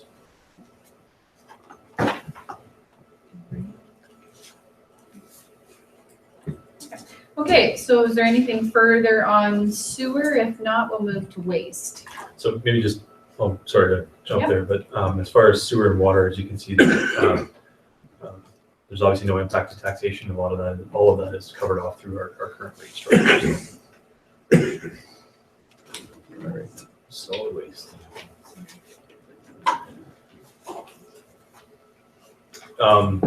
So this is a bit of a different presentation, I guess, as far as the structure. More or less, it relates to the old structure. However, there's a couple additional lines here where you might have some of the questions around what it references to. I'll point one of those out there for the revenue. We had a line there for recycling and Blue Box program. We've carried an additional line for the WU grant, which is more or less the same thing. It's just split between two lines. We've included, I guess, for tipping fees, we've included our additional anticipation based on that the rate we talked about in, I believe it was March, and that certainly is addressed, I guess, through that 2017 budget presented there. Again, administratively, this takes into consideration an allocation split based on our structure, and what particularly applies administratively, as well as what applies to, I guess we'll call it job, do particular jobs, and that would be composting and that sort of thing. So it takes into consideration both of those elements. The line for collection and of garbage and recycling. At this point, we wanted to more or less within the same ballpark, present what we had seen last year, because obviously we're in a position right now where we have a closed RFP in front of us that we're analyzing and hopefully put a report in front of you within the next 2 budget meetings. And that part of it, we're not going to be able to know those budgetary impacts until we get that information to you as council to make a decision. So we don't have any capital proposed for this year in our solid waste budget. One thing I will draw attention to is that, and the numbers aren't represented here, but certainly on our next iteration, we will have to include this aspect. But last year, if you recall, we had a significant tipping, the tipping fee revenue from, there was a particular event, the fire, I think, on Manchester Farms, where we received quite a bit of material, and there was a tipping fee associated with it. Previous report talked about a reduction in fees, and we did limit that reduction. Now, as a result of what we received, as well as to what's been out there for a couple of years now for some of the concrete that we've piled up there, there is a need to deal with that. So that in our next iteration of budget, you will see that presented where, I would propose to increase our revenue from preferably from what's put away there as far as our reserve from last year. I believe that if you look at last year's numbers, whatever was a increase in revenues was put away for a reserve. And I would like to take those particular reserves and use them as a revenue to offset the cost that we're going to see for an expense to deal with that. So one thing you're going to find out as far as, and I'm sure you're well aware of this, but when it comes to facility management for your solid waste facilities, you do want to keep them in a good state of condition and maintain them. So it's keeping them sightly. And that would be one part of it, is to clean that bit of it up and to deal with that pile and address that. So, Councillor Biden. A question about the Whitehouse landfill. The budget was $40,000 in 2016. Spent $15,000. Why is that? I can maybe speak to that, as Donna certainly can support, and you can correct me if I'm wrong, but I think the annual budget process, we consider that there might be some contaminated zone study work that has to be done. What you're seeing there in that 40,000 line, I believe, would take that into consideration for a budget. What you're seeing in the actuals as far as the 15 is just the operational cost. And you can correct me if I'm wrong in speaking there, but that's my understanding of what it is. So Central Huron does all the administration there, and they send us all the bills with our share of all of the engineering bills, and they vary. The billing goes up and down, and we pay shares of taxes and whatever. So what we've done since I've been around is that we've started using, one of the years a budget was as high as 40, we used it all. So we kind of started using that as a budget number, and then every year since then, whenever we don't spend it, we transfer that into reserves for the post-closure costs. So we talked about that briefly on the reserve sheet. So we have been able to build up some money into the Blythe-Hullett landfill reserve post-closure. So right now then I'm up to 166,258 that we put away to deal with some of that post-closure. Good, thanks. Deputy Reeve? Do we have a round figure of what the closure is going to be, cost for that cemetery? Like we're hoping we'll outlive this, but. Landfill, you mean? The landfill, yes, We have that whole big report that Jeff and I have talked about it, and we have a big post-closure report. But we really haven't had a chance to that's talk fine. about it as yet. So in that vein, just speaking about some of the, what I've referred to, or what's referred to as the offsite impact investigation, talking about contamination zone and attenuation zone, and a study to address, I guess a strategy to address that part of it. So you'll see in your budget line here, and you probably saw in the project charters as well, speaking to the offsite impact investigation for the Wingham landfill.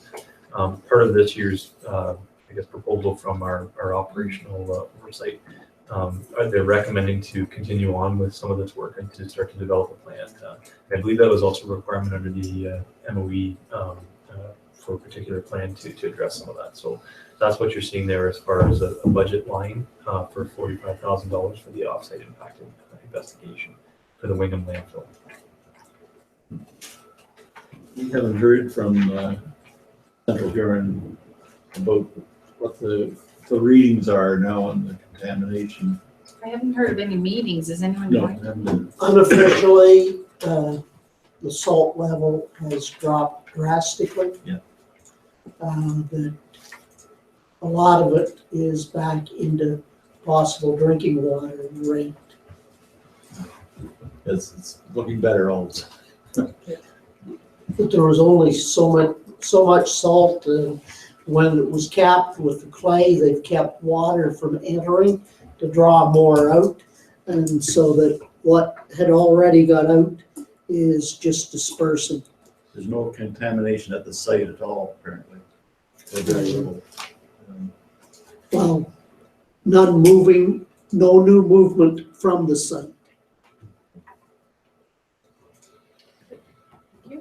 So we'll move on to cemetery next then. For cemetery, again, what you're seeing in front of you, I think you can see that there's certainly some new account numbers that we're trying to build through there.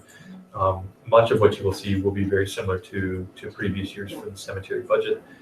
We'll draw your attention to the revenue stream where we talked earlier about the revenue stream from Morris Turnberry. We have not accounted for that in this budget, just to be conservative. And we're showing that certainly on not showing that certainly within this budget at this point in time. As we go through the expenditure list, it's a very standard year. We've kind of consolidated some of our expenditure groups.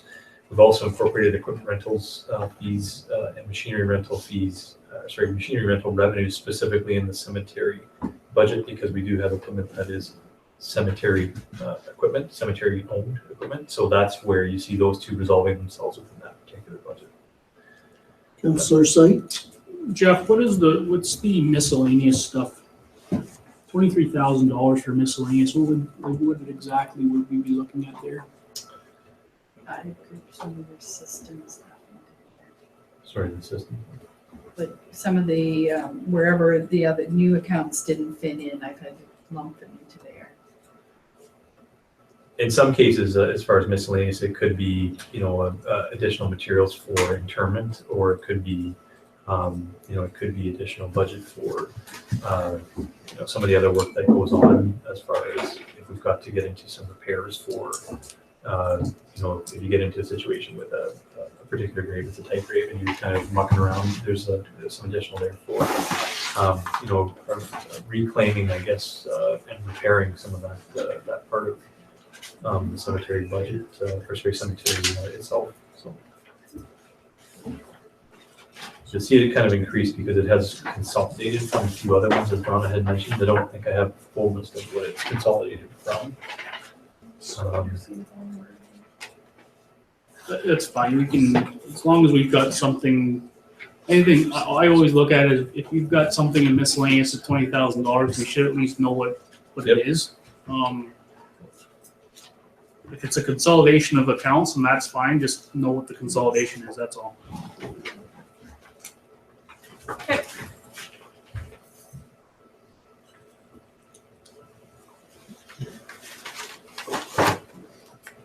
so there's no capital there, so. The last is drainage. So the last budget to speak to tonight is the drainage budget. You will see an increased cost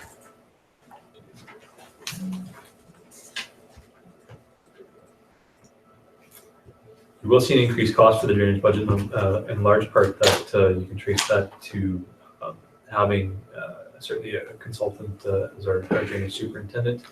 I will suggest that does come at a benefit to some of the work that needs to be done, because we do have some this consultant that is in capacity and certainly has the expertise to undertake that process and to keep things moving along. So as well, we had a few projects where we would see that certainly that part of the process more engaged in the fall of last year, since having Dietrich involved. So that's the budget, I guess, that you see in front of you today for drainage. One conversation we had earlier tonight, and this kind of comes back into the roads budget, which we'll have to address in our next budget process. But we do have a couple current municipal drains that have drainage impacts to our budget, and there will be assessments to the roads that we will have to address certainly within our roads budget. So you will not see those, certainly you will not see those items as far as the assessment to roads fall within the drainage budget. That will fall within the roads component.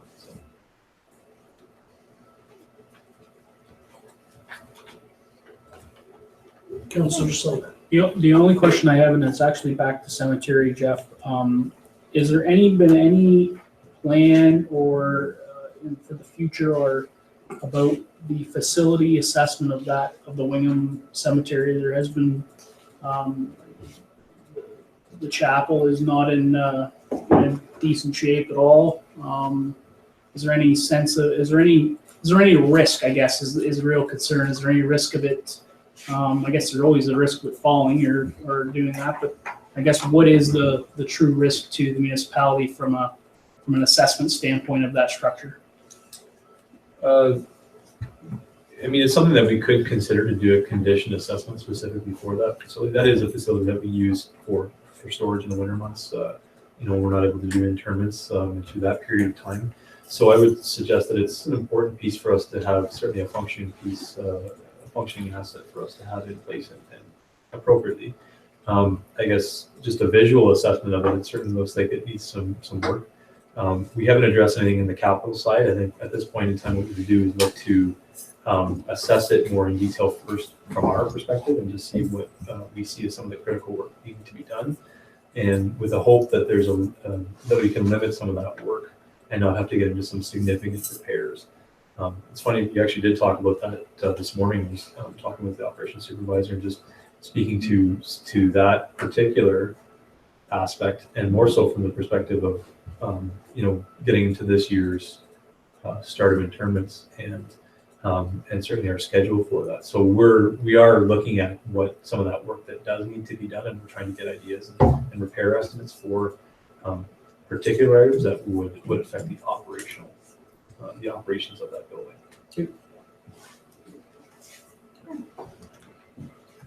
So are there any further questions for Jeff? Yes. Sharon. like a comment, Reeve, I know we want to get moving on. But I just wanted to say that I really appreciate the format of Jeff's budget presentation that he brought forward, in particular, the Public Works Business Plan. And I think it really serves to provide an overview of the work that's coming forward in the upcoming year, and it gives council something to refer back to in the future as we understand what projects are on our slate for 2017. And we are going to be making an effort to get a business plan to you from all departments that would highlight our major projects and activities for 2017. So they're not available for you, but I would hope by the final budget presentation that you will see that kind of detail in your final budget submission. Councillor Vaughn. Question, I'm really interested. The term charter is new to me in terms of required. I just wondered what's behind that. Nothing in particular, just trying to make something as far as a reference to, we've got a bit of a plan, and here's the plan in front of us, and here's some of the particular details of those plans. So nothing in particular as far as, we could reference it as a project sheet or project, I think it's project list. But Oh, that's good. I thought there was something devious. no. No. Thanks. Thank you very much, Kathy. Are we going to now discuss the OC fund? Yeah, do you want to move back to it then, so we can get a motion on it before we move on? So that is under 4.5, and just Jeff is listed in the second paragraph there, the what he plans to do with that money. Do I have a motion? Councillor Hallahan. Councillor Syed. Anybody need any further discussion? All in favor? Carried. Okay, so we'll move on to David now. I know we were going to break around 9 o'clock, but with David's time ticking out here, it's crucial that we do get through David's budgets. Yeah. We really need to hear about David's budgets before we call a close here. So first off then, if you have in front of you then the 2016 reconciliation that as David moves through his budget, we do need a motion on that. And so any questions that you may have, I'm sure he will answer as he moves through there. You want to do a reconciliation fund or that? Let's go through your budgets and then we'll deal with it at the end. Okay. Okay, so fire. All right, so when we look at the fire budget, it's important to understand that at the end of the day, our budget is contracted with the partners for 2017-2018. The budget we're working with is based on 130 call a year volume.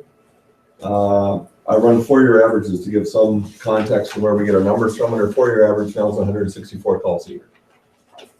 So we're running a 130 call budget with 164 call activity.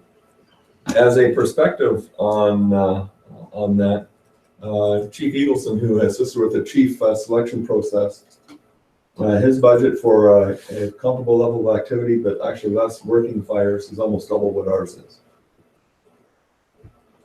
When we look at our fire budget, we are running as lean and as efficient as we can possibly run our fire department. There's really no fat. The way our fire budget works is that we know what our total has to be, because that's what our contract is. 51% of our budget is contracted to our municipal partners. Then the other 49% is North Huron, and that is for capital, and that is for operations. But you saw last year with our budget, it was, frankly, it's a real gift to us in that we were over budget. Based on our activity level, we were over budget. And the fire market and the insurance revenue, in turn, because it's a variable, actually came through. You may recall last year we talked about significant costs of one of our tankers. And in the end, when you look at the insurance fees recovered in the fire market money, our actual shortfall is the cost of repairing that tanker. So in the scheme of things, for the level of activity, we came out okay. Reality for our budget is that if we want to change the total dollar value, we wind up opening up contracts, and I would suggest we don't want to do that.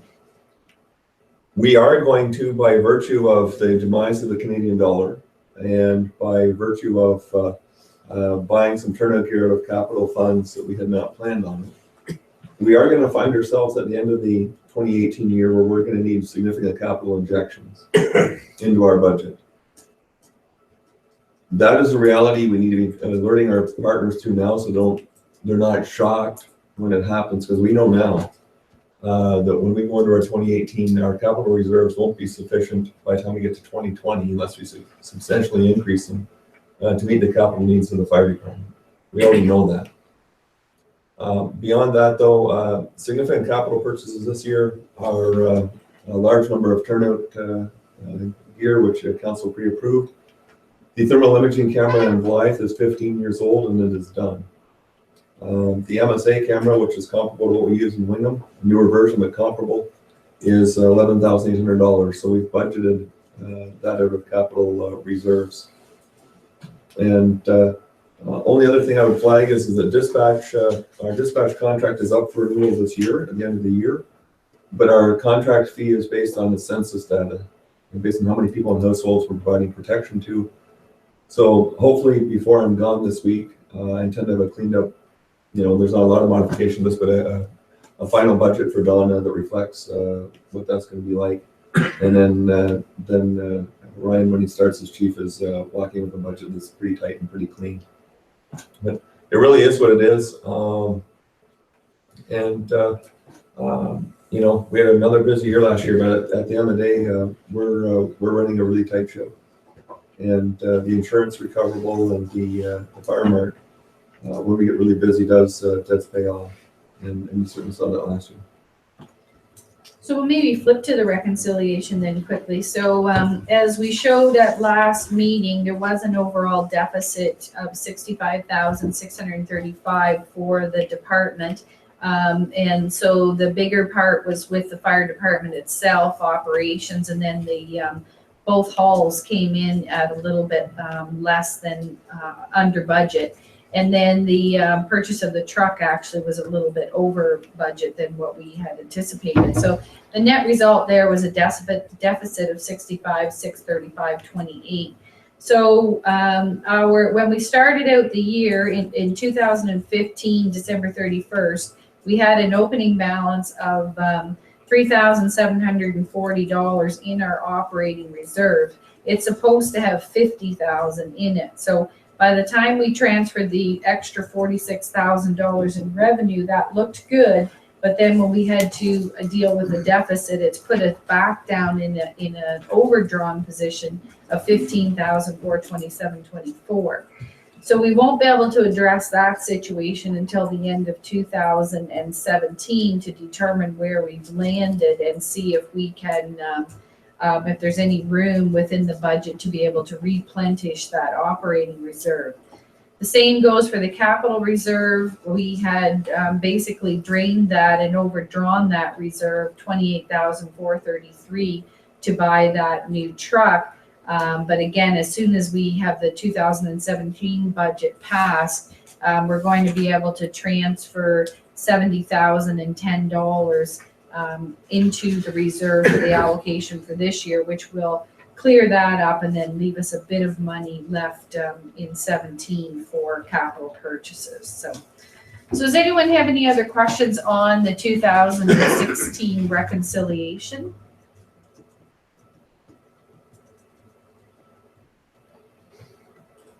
Trevor, I'll move it. Deputy Reed, seconds. All in favor? Carried. Okay, thank you. Okay, David, so if you want to move on to EST. Sure. So ESTC's budget for the year, and trying to keep it as bare bones as we can to reflect what we see as real. It's a moving target. There are course opportunities out there that aren't included in the budget. There are courses that may not go that are included in the budget. Glenda and I feel that this is a realistic budget at this point. The It's an interesting world we're in. The fire college courses are included in here. They won't commit to courses until they discuss it with the new chief. Currently, they don't want to deliver courses on weekends, which is when our clientele, they don't want to take time off work. They want to do it on weekends. And the fire college says, no, they want it on weekdays, Monday to Friday. We're trying to sort that out. But at the end of the day, this is what we feel is a realistic and fair budget based on what we have going for this year. Some of the marine stuff, we will have our land-based marine program finished shortly. Of the marine choices, the big two are gone. The one that's left is not going to be huge revenue, but it's going to make us profit. But it's not going to be huge revenue, so it's not going to be the sort of the godsend project. I've sent a note out to Ryan last week. We should connect at some point. We can bring up the speed on projects we have, some opportunities we've got to go forward. And when he does, I'll verse him on those. But at this point, I don't want to throw big projects or big opportunities in the budget because if they're not set in stone and signed deals, I don't want to put them in there. A couple of just sort of comments on the EST. One of the things that KPMG had alluded to is the possibility of using other neuroturn services out of the training center. I know Donna had mentioned with Sharon and I last year the idea of maybe Blood Public Works goes there or other opportunities. I would encourage council to continue looking at that because there is space, there is opportunity to make better use of that. And depending on what the council discretion is with the rent or the cost of using a building, that totally changes the STC's world.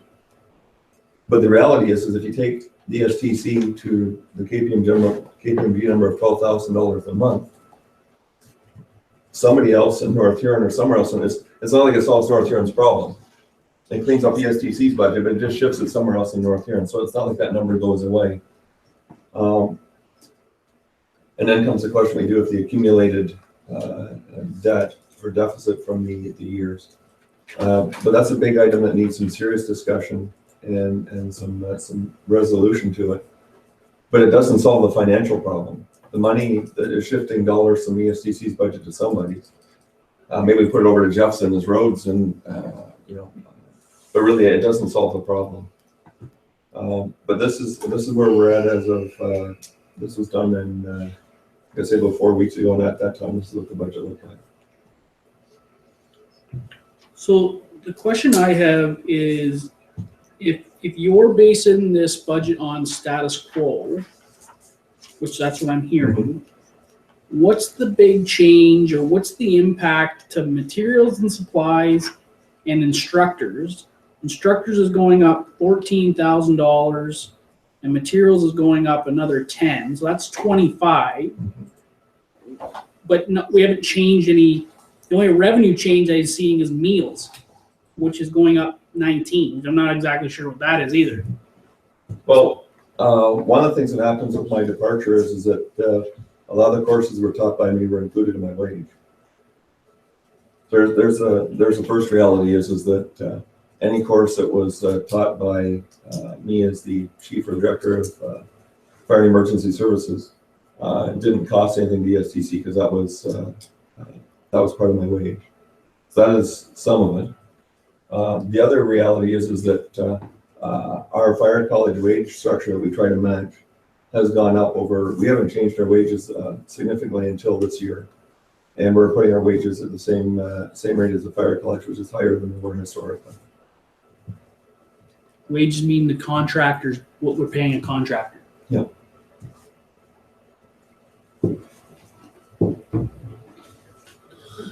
As an example, we got the Marine program we get doing it. They're going right now for Marine emergency instructors, $600 a day. Our fire college lead instructors in the past were $250, and now they're well over $300. Suddenly you start talking about $600 a day versus $250. If you start putting those programs on, we're going to make money, but the wage numbers do go up significantly. Sure. So we talked at senior management team about what happens if Ryan comes and things change mid-year. And we do have the opportunity to amend the budget. So at this point in time, we don't really know what his plan is. We know that he is qualified to teach a number of courses as well and maybe doing that. So I think we have an opportunity to amend this depending on what happens during the year. It's just really an unknown at this point in time, so. Okay, yep. And so the only other item in there is, Pat talked to you last week about there's a $35,000 generator offset by $18,550 in reserve. So that $16,450 is kind of up for grabs depending on what sort of cuts we need to make or as we move through, so. Okay, so is there anything further on EST? Anyone?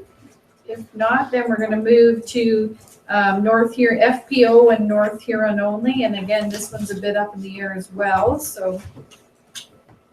So the FPO numbers are reflected as to what would come in West Turnberry should the agreement continue. And that's pretty straightforward. The other items, if you go to the William Fire Station, the floor drain in the middle of the station is 36 years old. We've got corrosion issues. We've got cement starting to break off around it. And we earmarked $6,500 to repair that before it gets too far out of hand, and that $6,500 becomes a lot more expensive. Our contract partners do not pay towards the cost of station repairs or capital on stations, so that gets earmarked strictly as a North Huron expenditure, so we put it under the fire prevention budget.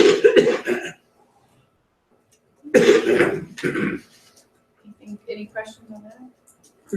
David, so just let me, just so I'm clear, so our partners do not pay anything for any capital at any point, is that correct? On the buildings. They pay for capital. They pay for all the capital on the equipment as far as what rolls out the door to a working fire. Okay. So the fire truck, fire gear, hoses, they pay towards all of that. Okay. But anything on the building side, because they see it's a North Huron building, Okay. they won't contribute to the capital. I was, I misunderstood them at some point, because I thought they didn't pay for anything. So, okay, carry on. Okay, any further questions on that section? If not, we'll move on to the last one there, David, the emergency plan. And emergency plan is a relatively small budget item. In the past, we've always run surpluses out of this. Anyway, what I would forewarn council is that this year we are, I've already sort of put it out there to David Campbell and his successor for the county CEMC. We've known for a very long time that there's a potential sulfur dioxide risk. What that is or is not, and how we'd handle that, we've never really dealt with. To that end, the fire department has got sulfur dioxide monitors purchased, so we can actually monitor for the gas release. We've got a subject matter expert who's developing protocols for us and training our personnel on sulfur dioxide actually Monday night.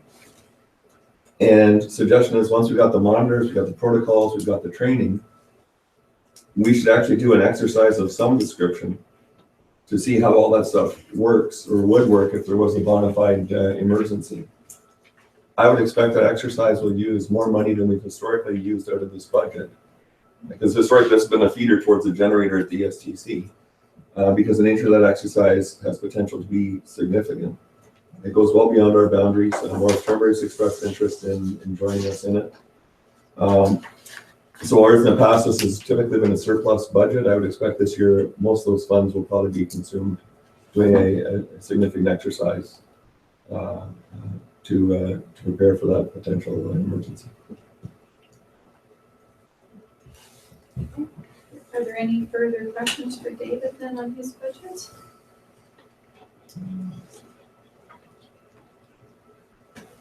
If not, thank you, David, and I've enjoyed budgeting with you all these years, and I hope you have new budgeting friends in there. Well, You when like. I love spreadsheets. So when I'm gone, Donna will have spreadsheets that the new chief can work with should he choose to. So when you generate a budget, there's a formula and there's a rationale where the number came from, not just, well, we spent this last year, let's do it. And I'll be leaving Donna with as complete as we can at this point. And likewise, I've really enjoyed working with Donna. You may not see it, but she genuinely has the best interests of the community and the ratepayers at heart. And coming from the ratepayer side of things, before I was fire chief, I really did appreciate that sincere concern and outlook for the people we work for. So. Great, thanks. Great That's working with Donna. David, thank you. Thank you, David. Okay, so now I know we're past our time. So do you want to, Kirk's building budget would take him a few minutes. His other two are very short, so they wouldn't take that long. So are you up for having Kirk do his 3 budgets and He's then we'll here. call it quits? Okay, super. Okay, Kirk?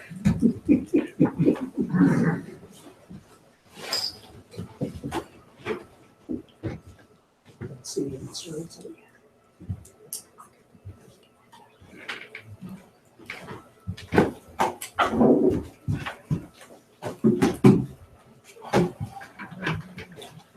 Okay, thank you, sir. Yes, no problem. Good evening, council. Good evening. You wanna start quietly and then we'll do With the first? Okay, all right. So, first budget before council this evening is the building department budget. You'll notice considerable change from the previous years. Some things I will highlight out to council going through the budget. You'll notice that there's a significant increase in revenue. The first item, the revenue proposed for 2017 is actually quite a bit over 2016 budget. I am aware of a couple projects that are coming in, high-level projects, we'll call it, and I think we could easily justify that number on their proposed 2017. The other, moving down the list for revenue, we're showing 6750 in source water protection. That's funding that's left over. And that money there will probably be put towards flagging some property roll numbers for source water protection area. Just gives staff here, if we're going through that software, we can, it'll be a flag for us right away. It's another review that we're gonna do on that property in addition to our typical review. The grants or revenue from Howick, our contract with Howick is for roughly $60,000 a year. The revenue shown there is $30,000, which is 50% of the revenue that we see for providing the service to Howick, along with $2,880 in fuel costs for providing that service of inspections and office hours over in Howick. And the revenue for Morris Turnberry shown would be for 50% of Jamie. Yeah, 50% of Jamie, the inspector that is employed with North Huron, as well as Nicole, part of Nicole's wage for administrative purposes. Expenditures. The salaries indicated there would be for Jamie and Nicole as well, as they are North Huron employees. Benefits, a lot of those numbers are an increase over last year. Training, travel, and workshops, that number is up quite a bit as well. I do have some itemized costing there for council if they wish to know exactly what that's for. We do anticipate some mandatory training with Ministry of Municipal Affairs and Housing for code changes coming in. We're looking at 500 changes this year and probably a brand new code again in 2019.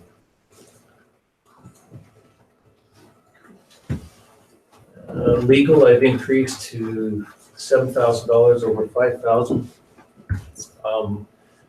We do have some projects that are carrying over from 2016, which we will have to deal with, hence the increase there. Another large item there will be inspections and contract. You'll see that service area is for Morris Turnberry employees to provide services in North Huron. So that will be myself and Steve Forche in that cost there. Engineering, I decreased that from the 10,000 in 2016. A lot of the engineering and peer review that we get done here, third party, we should be putting that back onto the developers. Municipalities should not be incurring that cost, so that's why we're going to try and reduce that cost there. Overall, that pretty much summarizes my budget for the building department. We do provide services for Howick. That agreement with Howick ends at the end of 2017. We'll have to review that contract, and probably a year in, I think we'll be in August somewhere. We'll have good actual numbers for the whole year. And then hopefully we can open up that agreement to possible changes. Sharon. So if I could just add some comments for council or some items to consider. You do see a significant increase in the cost of what we previously had for our building department. Some of the things impacting that are the fact that we now have 5-day-a-week coverage of a chief building official, where we typically only had 4 days a week. So we have actually increased our level of service. And we do have access to 3 inspectors versus having only 1 before. That being said, we definitely need to look at the Howick contract. I think the hourly rate that we have there with Howick of $60 an hour doesn't really take into consideration some of the things like when you do have changes to the code and you require a significant amount of training, whether we would consider talking to Howick when we do that contract renewal. But those are the things that I think we need to try to recoup from them. So council's going to have to consider once the contract is coming due and the end of the pilot project is coming due, what you want to do for the future of the building department. And we can certainly have lots of discussion about that. With respect to the allocation of costs and sharing of costs, I think these are things that we still need to work out with Morris Turnberry. As you know, throughout the shared services project, not only for building, but also for public works, we had concerns about the accounting methods and the allocation of costs, and that still exists.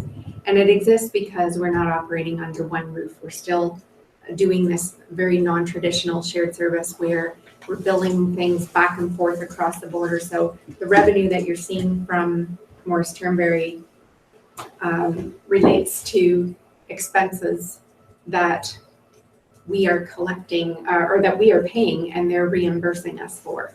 And we are in turn reimbursing them for expenses that they incur. When we look at our building permit revenue, each of the municipalities collect their own building permit revenue. And I strongly feel that we need to be accounting for actual time spent administering that permit. So rather than an arbitrary 50% split on wages, which we are doing for budget purposes, when it comes to actual accounting, we need to account for actual time spent so that the expenses reflect that permit revenue that we have. So if it's a $1,000 permit fee and you do 3 inspections, that the time spent goes to offset that. And that is not currently how the accounting methods are being done. And I think we really have to assert ourselves on ensuring that we are allocating our time properly when it is a user-based system. That being, I'm sorry. No, go ahead, Sharon. I just have one other point. When we talk about trying to get to a place where it's a revenue neutral, that our fees are covering the cost of our building department. One of the things Kirk and I have been talking about is he spends a significant amount of time on development review and meeting with developers, which is sort of an administrative cost, but it's not necessarily offset within the building budget because you're not collecting revenue to offset that. It's those initial meetings. Whether we want to look at allocating some of that eventually to the planning budget so that we can sort of approach that more revenue neutral here. I think that's something else that we need to sort of understand, because how much of your administrative time are you spending in each place, and that could vary from year to year. We know that Morris Turnberry has a lot of development going on this year on our fringes. I think we need to anticipate how much time you would spend on that administration as well, and log those actual costs. So those are just my general comments with respect to the shared services part of this budget. So I would concur that, during our audit, I can't believe that this won't be a question, or at least a comment from an auditing perspective.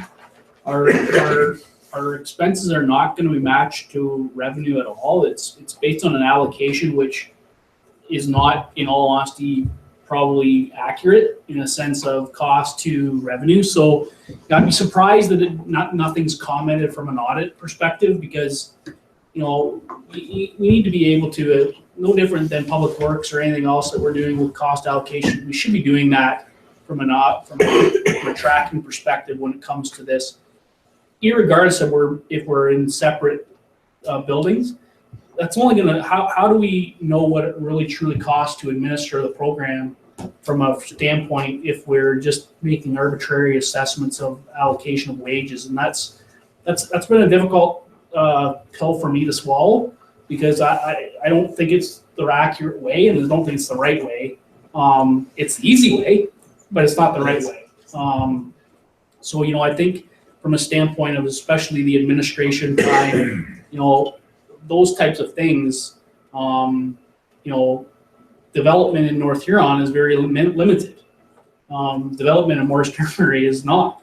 So, those administration costs are now, if the majority of those costs are now 50-50, should they be? And that's really the question, I think, what Sharon's bringing up, and I think it's a comment where it brings back to the conversation. Is this whole cross-billing thing the right way to do it? And I think it's going to be a conversation with regards to the agreement. It's going to be a conversation with Morris Turnberry and our neighbors. I think all those types of stuff have to be looked at, but I would be surprised if it doesn't come up in an audit from a conversation with the auditor, because they gotta know those things exist. Sharon. And the whole thing becomes a lot more simplified if it was all under one roof and just being billed one way as a contracted service, which was, what I feel our conclusion was on the shared services model that we chose, and why it wasn't necessarily the most effective and efficient. Okay, so if there's no more questions on the building section, we're going to move on to property standards. So the property standards budget is relatively small, not a huge increase over last year. Noticing the largest change to the property standards department is due to the increase in legal. Another couple items that will probably carry over, not probably, knowing very well they are. And along with some training for staff. So highly recommended to have some municipal law enforcement training and have staff attend a couple courses. Those courses right now are only offered up in Gravenhurst, so we're looking at having to send an individual or two up there. We have to take the courses in a certain procedure. We need to take the Part 1 course and then the Part 2 course. The Part 1 course is offered in the fall, and the Part 2 course is offered in the spring, which doesn't make sense to me, so it just takes a little longer to get qualified. Other than that, that's the largest change to the property standards budget. And then on to animal control. And again, rather small. The only increase here would be an increase for the animal control officer service. And we have $400 in the inspection and contract line, and I'm not sure why that was inserted there. I have to get information on that. But overall, not a huge change.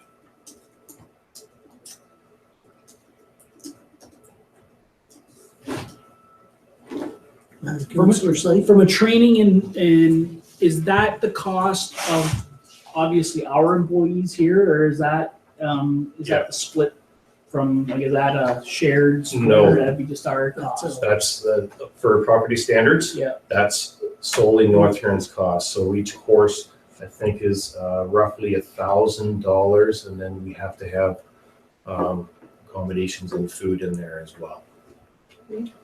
Sharon? Okay. Have you not been appointed as the property standards officer for Morse Turnberry? No? I have. So perhaps we could propose that as an amendment to the budget, that they would pay part of that cost or share the cost. Yeah, certainly. And in Morse Turnberry's budget as well, I've also had to include municipal law enforcement training as well as property standards training. Okay. So they already have a portion. Does this They have- represent 50% of the cost? No, this is solely for the North Huron employee, being Jimmy, Oh, to okay. take this course. Morse Turnberry right now, they don't split out property standards and bylaw enforcement. It's all under the building department budget. I think we're gonna have to get some clarification on those Yep. numbers then, because I Agreed. think originally, when the Morse Turnberry budget was drafted, they didn't anticipate you as being their property standards officer, and I think there was some money taken off the top for the time that you spend in North Huron doing property standards. But if you're now going to be doing that work, I think we just need to maybe review those numbers and see what's appropriate. Certainly. Okay, thank you very much, Kirk. That was great. Further questions for Kirk? Oh, sorry, did you do any? We did it. We did it. That was over the percent. Okay, super. Okay, so we only have a few more budgets left, but I think at this point we'll leave those. None of those are will take a terribly great deal of time at the next meeting. So what I want to do now is come back to council, as we talked about at the beginning of the meeting, and have a bit of a strategy session for a few minutes around the table for council to pass on their ideas and concerns and strategies for getting this budget passed as soon as possible. So as you know, right at this moment, we're looking at our current increase that we're looking at, and sometimes this isn't, I've seen a lot worse. Sometimes we start a lot higher than this. So this is at 14.04. And so we're raising an extra $663,058. I think I had a typing error there. It was 664 on your page, but it's actually 663. So anyway, so to get down to a 5% increase, which I think is probably about as low as you're going to be able to go this year, you would be looking at an increase in spending of about $236,000. So to take 663, take 236 off of that, we're still looking at cutting about $427,000 out of this budget before we can make this work. So we do have some, tweaking and some numbers to change, but at this point, a lot of it is nothing that's going to make the big differences. We've got a few $1,000s here and there from each department that wants to make some changes. So the options for reducing the budget are cut services and programs, cut out projects and purchases completely, take more money out of reserves, borrowing for certain projects. And we also, I still want to remind you that we have to deal with the remainder of the township dollars owing for Memorial Hall. So at this point, we've set aside about $225,000. I have $100,000 in for this year's budget, but we may not be able to keep that. in there, and we'll have to take longer. Obviously, we have to pay our bills and pay our commitment towards the project, and of course, we're gonna do that. It's just, definitely how do we pay that back, on our schedule to meet our budget requirements. So I'd like to open it up to council for a few minutes to see, you're pretty well through the whole budget now. As I said, there's a few budgets left, with none of those having any capital left in them. So would anyone like to pass on some comments for staff direction?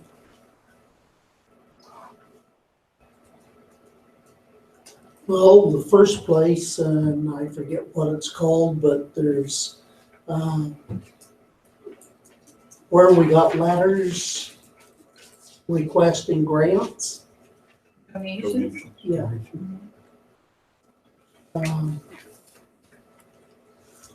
I think there's some places that there's serious cutting on that page. We asked the question, but I never heard the answer. And William firefighters, why they wanted $5,000 this year versus their previous, I think we gave them what, 550 last year. Yeah, so on their application form, if I may, they just put on it that it was celebrating Canada 150 years this year. And they gave the cost of the what the donation or what the fireworks is going to cost this year. I don't know what it cost last year, but it was outlined in here, the cost. So that was what that's a clarification on that one, Bill. Well, I think it's pretty drastic increase. I understand it's 150th, but that could be dropped way down. Well, the point of it is we don't have there's certainly not enough money in the budget. We've kept the budget at the 62.8 that we always have, and 50,000 of that has gone to the hospital. So you have your balance that you've always had. So obviously you're not going to be able to consider half of those. So you have to go through them and determine which ones have the most impact and have the most significance to North Huron. Want to do that now? I think, Bill, if you wouldn't mind jotting down the notes on what you think on those, and we'll bring that one back up. I think for just the next few minutes, I'm looking for some global overall strategies amongst all of you. Donna, possibly go through that list, and each of us as council members and stick in the numbers that we think we might be willing to work with. And that can be next meeting. Yes, definitely. Councillor Syed. So I would like to ask the question from a capital standpoint. Capital is always the first to go. It always is. And the only reason I'm asking this question is because it is a common practice that has happened in the past 2 years as council that I've been on, is that council or the budget has a whole lot of capital and half of it doesn't get done. So we've collected all that money on a spending basis and a taxation basis, but then we never do. Then it never gets done. It just gets rolled over to the next year. And yeah, it's in reserves or whatever. But I would like to know we put it in, our managers put it in with the assumption that it's going to get done. The question that I have to our managers is if there is any potential risk that isn't going to get done, or it's not a priority that has to happen today, let's look at either moving it or figure out a source of funding that doesn't affect taxation, loans, that type of stuff. I think that would help from a standpoint, because again, unless from a service perspective, from an operating standpoint, that's been always my push, is people to look at operating, not capital, because our infrastructure is not great, and we need to considerably start putting it into our infrastructure, and that's what capital is. The problem with that, as Donna said, is service review, is service conversation. We're not in a position on March the 27th to talk about cutting services. Like, we're already in a year. Like, what services are you gonna cut? There isn't it that I can think of in my head that you would talk about even remotely looking at. So I think we have to look at what the real true priority of the municipality is from a task list oriented standpoint, because, you know, I look at the priority list from a public works standpoint, Jeff, that's a big list. That's a big to-do. And I want to be careful that we're not doing what we've done to our senior administrators for the last 2 years and bombarded them with extra stuff and lots of stuff that needs to get done, but we need to be managing the workflow a little better as opposed to just ramming it on the work plan and hope that we get it done. So, you know, that's where I think a 5%, you know, I think their 5% is even pushing it for me. But if that's as low as we can get, I think we're gonna have to use debt or a lot more reserves than we're used to using to get to that point. Because again, water and that has no impact to tax. So we're looking at every other budget but that.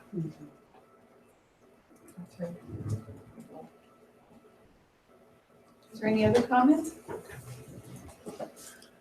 So Trevor threw out the 5%, I threw out the 5%. County was at 4.33, I believe. Somewhere right, 4.36. So I think we're seeing a little higher numbers around the county, although I don't know. I think Morris Turnberry maybe has theirs done. I'm not sure if anybody else has theirs actually completed at this time. So okay, most of you live with a 5% then? Thank you. I don't think we have any choice, really. Sure we do. What would the 5% spending change? What would that result in a taxation increase? Do we know roughly? I don't. What I'd have to do is go through, because we have to calculate 3 tax rates, and it has to be multiplied amongst the different assessments. It's until I get that far along, I can't tell you off the top of my head right now what it's going to be. But I'm going to start doing some modeling. That's why I wanted to kind of get some feedback from you so I can start doing some modeling. And the reason I ask that, because the minute you say 5% out in the public eye, that's what they're going to relate it to. They're going to relate it to their tax bill. They're not going to relate it to spending. They're going to relate it to, oh, we're paying 5% more. No, that's not the case, or at least we don't think it is the case. Right. So we have to be, this is the communication with the public that's so important, because they don't seem to get the fact that we talk about increases, we're talking about just overall spending. Right, that's right. And I put that in every piece of literature that I generate. It's just, as you say, it's good knowing. Isn't 1% usually around a little under 50,000? 1% in extra spending generates us $47,000, but what Trevor's saying is then how does that equate down to the person's assessment? So I think the other thing that, you know, that might help us establish some communication to this fact is whatever we get to, whatever 5%, if it's 5% or 2% or whatever the case may be, we need to establish what is it from the large budget items. Salaries being the number one thing that we have in the municipality, and then capital is the other one. Let's break it out so that people understand that what we're spending is not all of it is based on people. It's based on what we're reinvesting into our infrastructure, and that's really what people want to see. I hope. So, you know, that's the conversation that I think we need to, not that we're spending outrageously, we're being strategic in what we're spending our money on, and we haven't spent a lot of money in capital in the last 2 to 3 years, other than the big roads projects like Westmoreland or whatever that we've established. We've got some big things coming up. So I think we need to be we need to be clear on how we're spending the money and what the increases are relating to, when we commit to the public. How we express it. Deputy Reeve? Do we have any applications out for any grants at this time? Jeff explained to you, he The has, one, what yes. he has out. Pat has received her, she's got her Trillium grant to go forward with the big pool project. That's one. The theater up here has got a little bit more of Trillium money to receive there. And then Jeff has explained to you how we're going to spend our OCIF formula based. And then our OCIF top-up capital project, we weren't successful on that one, so we don't have that one. And then Sharon brought to you the RED project, or RED program tonight to have a grant out on that. Kathy had some out for some students, I think. I don't know the students off the top of my head. So those I'm are a just few thinking- that are in the hop. Yeah, I'm just thinking, we say 14% roughly. That's where we're at right now. Mhm. And I think of the pressure that we're putting on our senior management. Well, what do I cut? And I don't know what to tell them what to cut.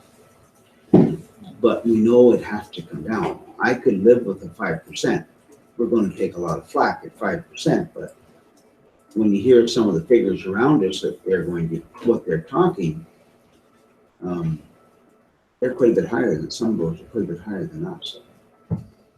So 5% is going to be You're willing to go higher? no. 3.5 would be a really nice target, in my opinion. No, I don't think we can go any higher than 5, but I think we have to be, like we've already stated, what do we cut? We have to make sure what we're cutting is something that's going to be, and I think when we cut them, we should be saying, well, this should be already something that we probably, if we're going to cut it, to make sure it gets into next year's budget. For sure. Because sometimes we don't. We have a whole new list for next year of what we might want. Well, the lists are never gonna stop. The list Yes. is never going to stop. But I think it's important to reiterate what Trevor has said. And that's what I feel that it does make some extra work, is we do go through a lot of work and have a whole lot of projects in the budget, and then they don't get done. So I think it's important to really be sure that we can manage what's in here now.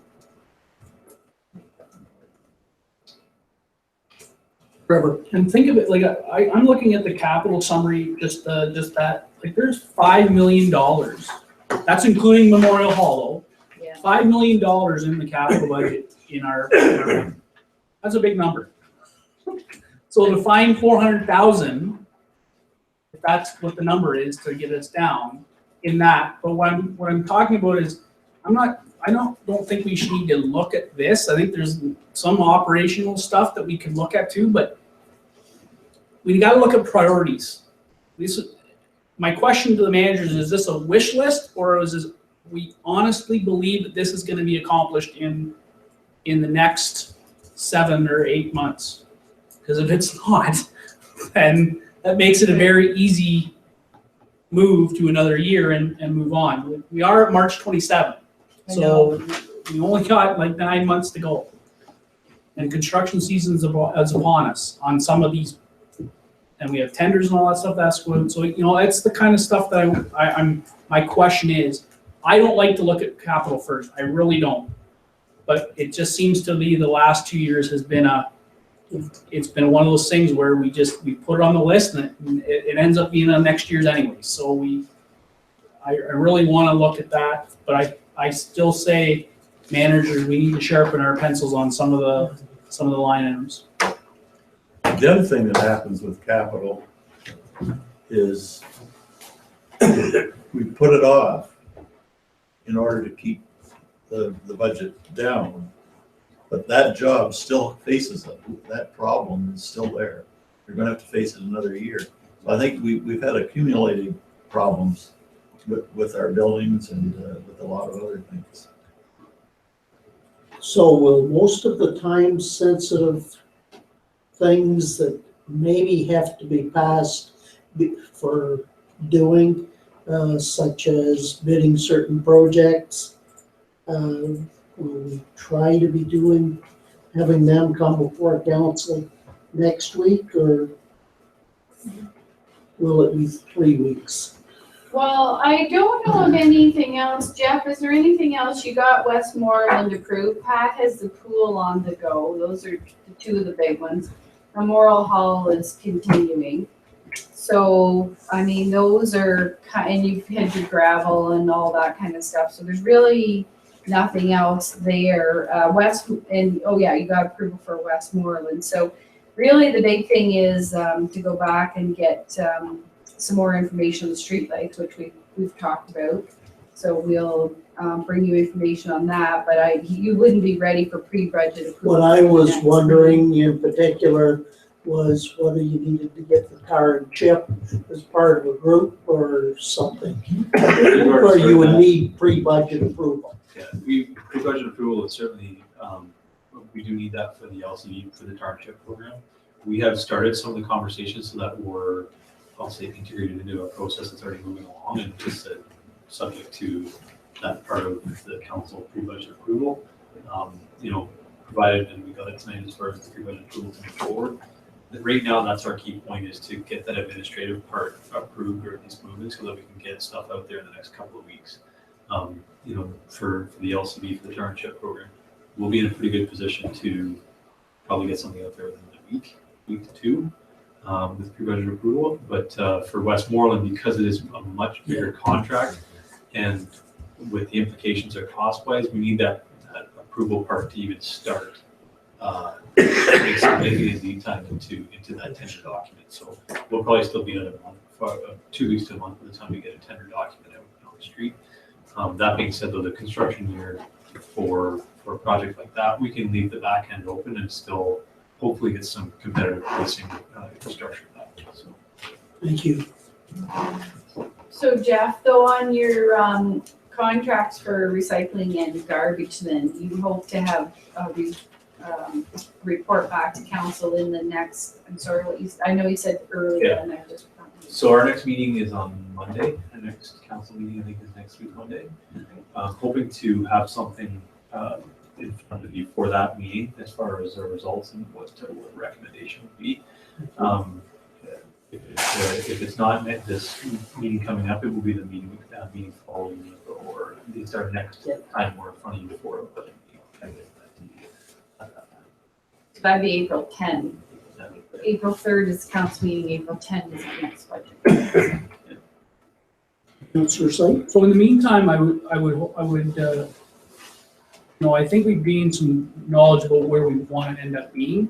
Some of that thing, I think, though, is some recommendations from you, Donna, as opposed to how we finance some of this. If you can't cut it, how do we finance it that we can reduce the tax rate in a 1 year scenario and spread it over a longer period of time? That'll really impacting our debt load or whatever we need to affect. Because again, at the end of the day, if it needs done and we're going to do it, well, let's do it and at least make it manageable for everybody.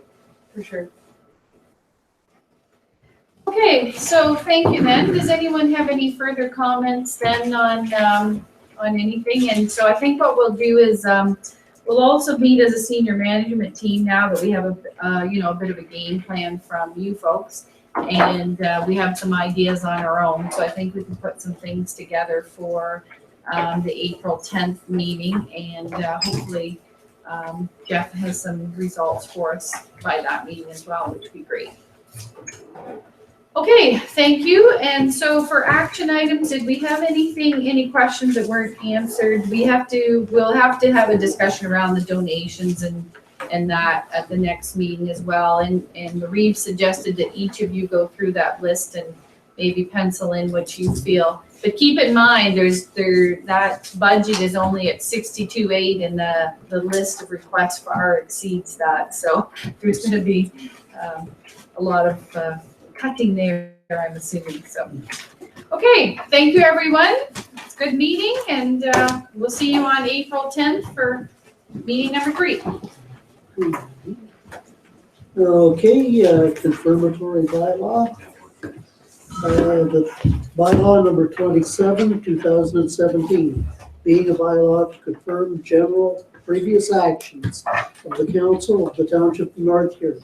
Be introduced, read, first, second, third, and final time, signed by the Reeve clerk, and engrossed in the bylaw book. Councillor Syke, Councillor Wadden, all in favor? Carried. Okay, adjournment. Councillor Syke, Councillor Ritzman, Deninga, all in favor? Carried, we're done. All right, thank you very much.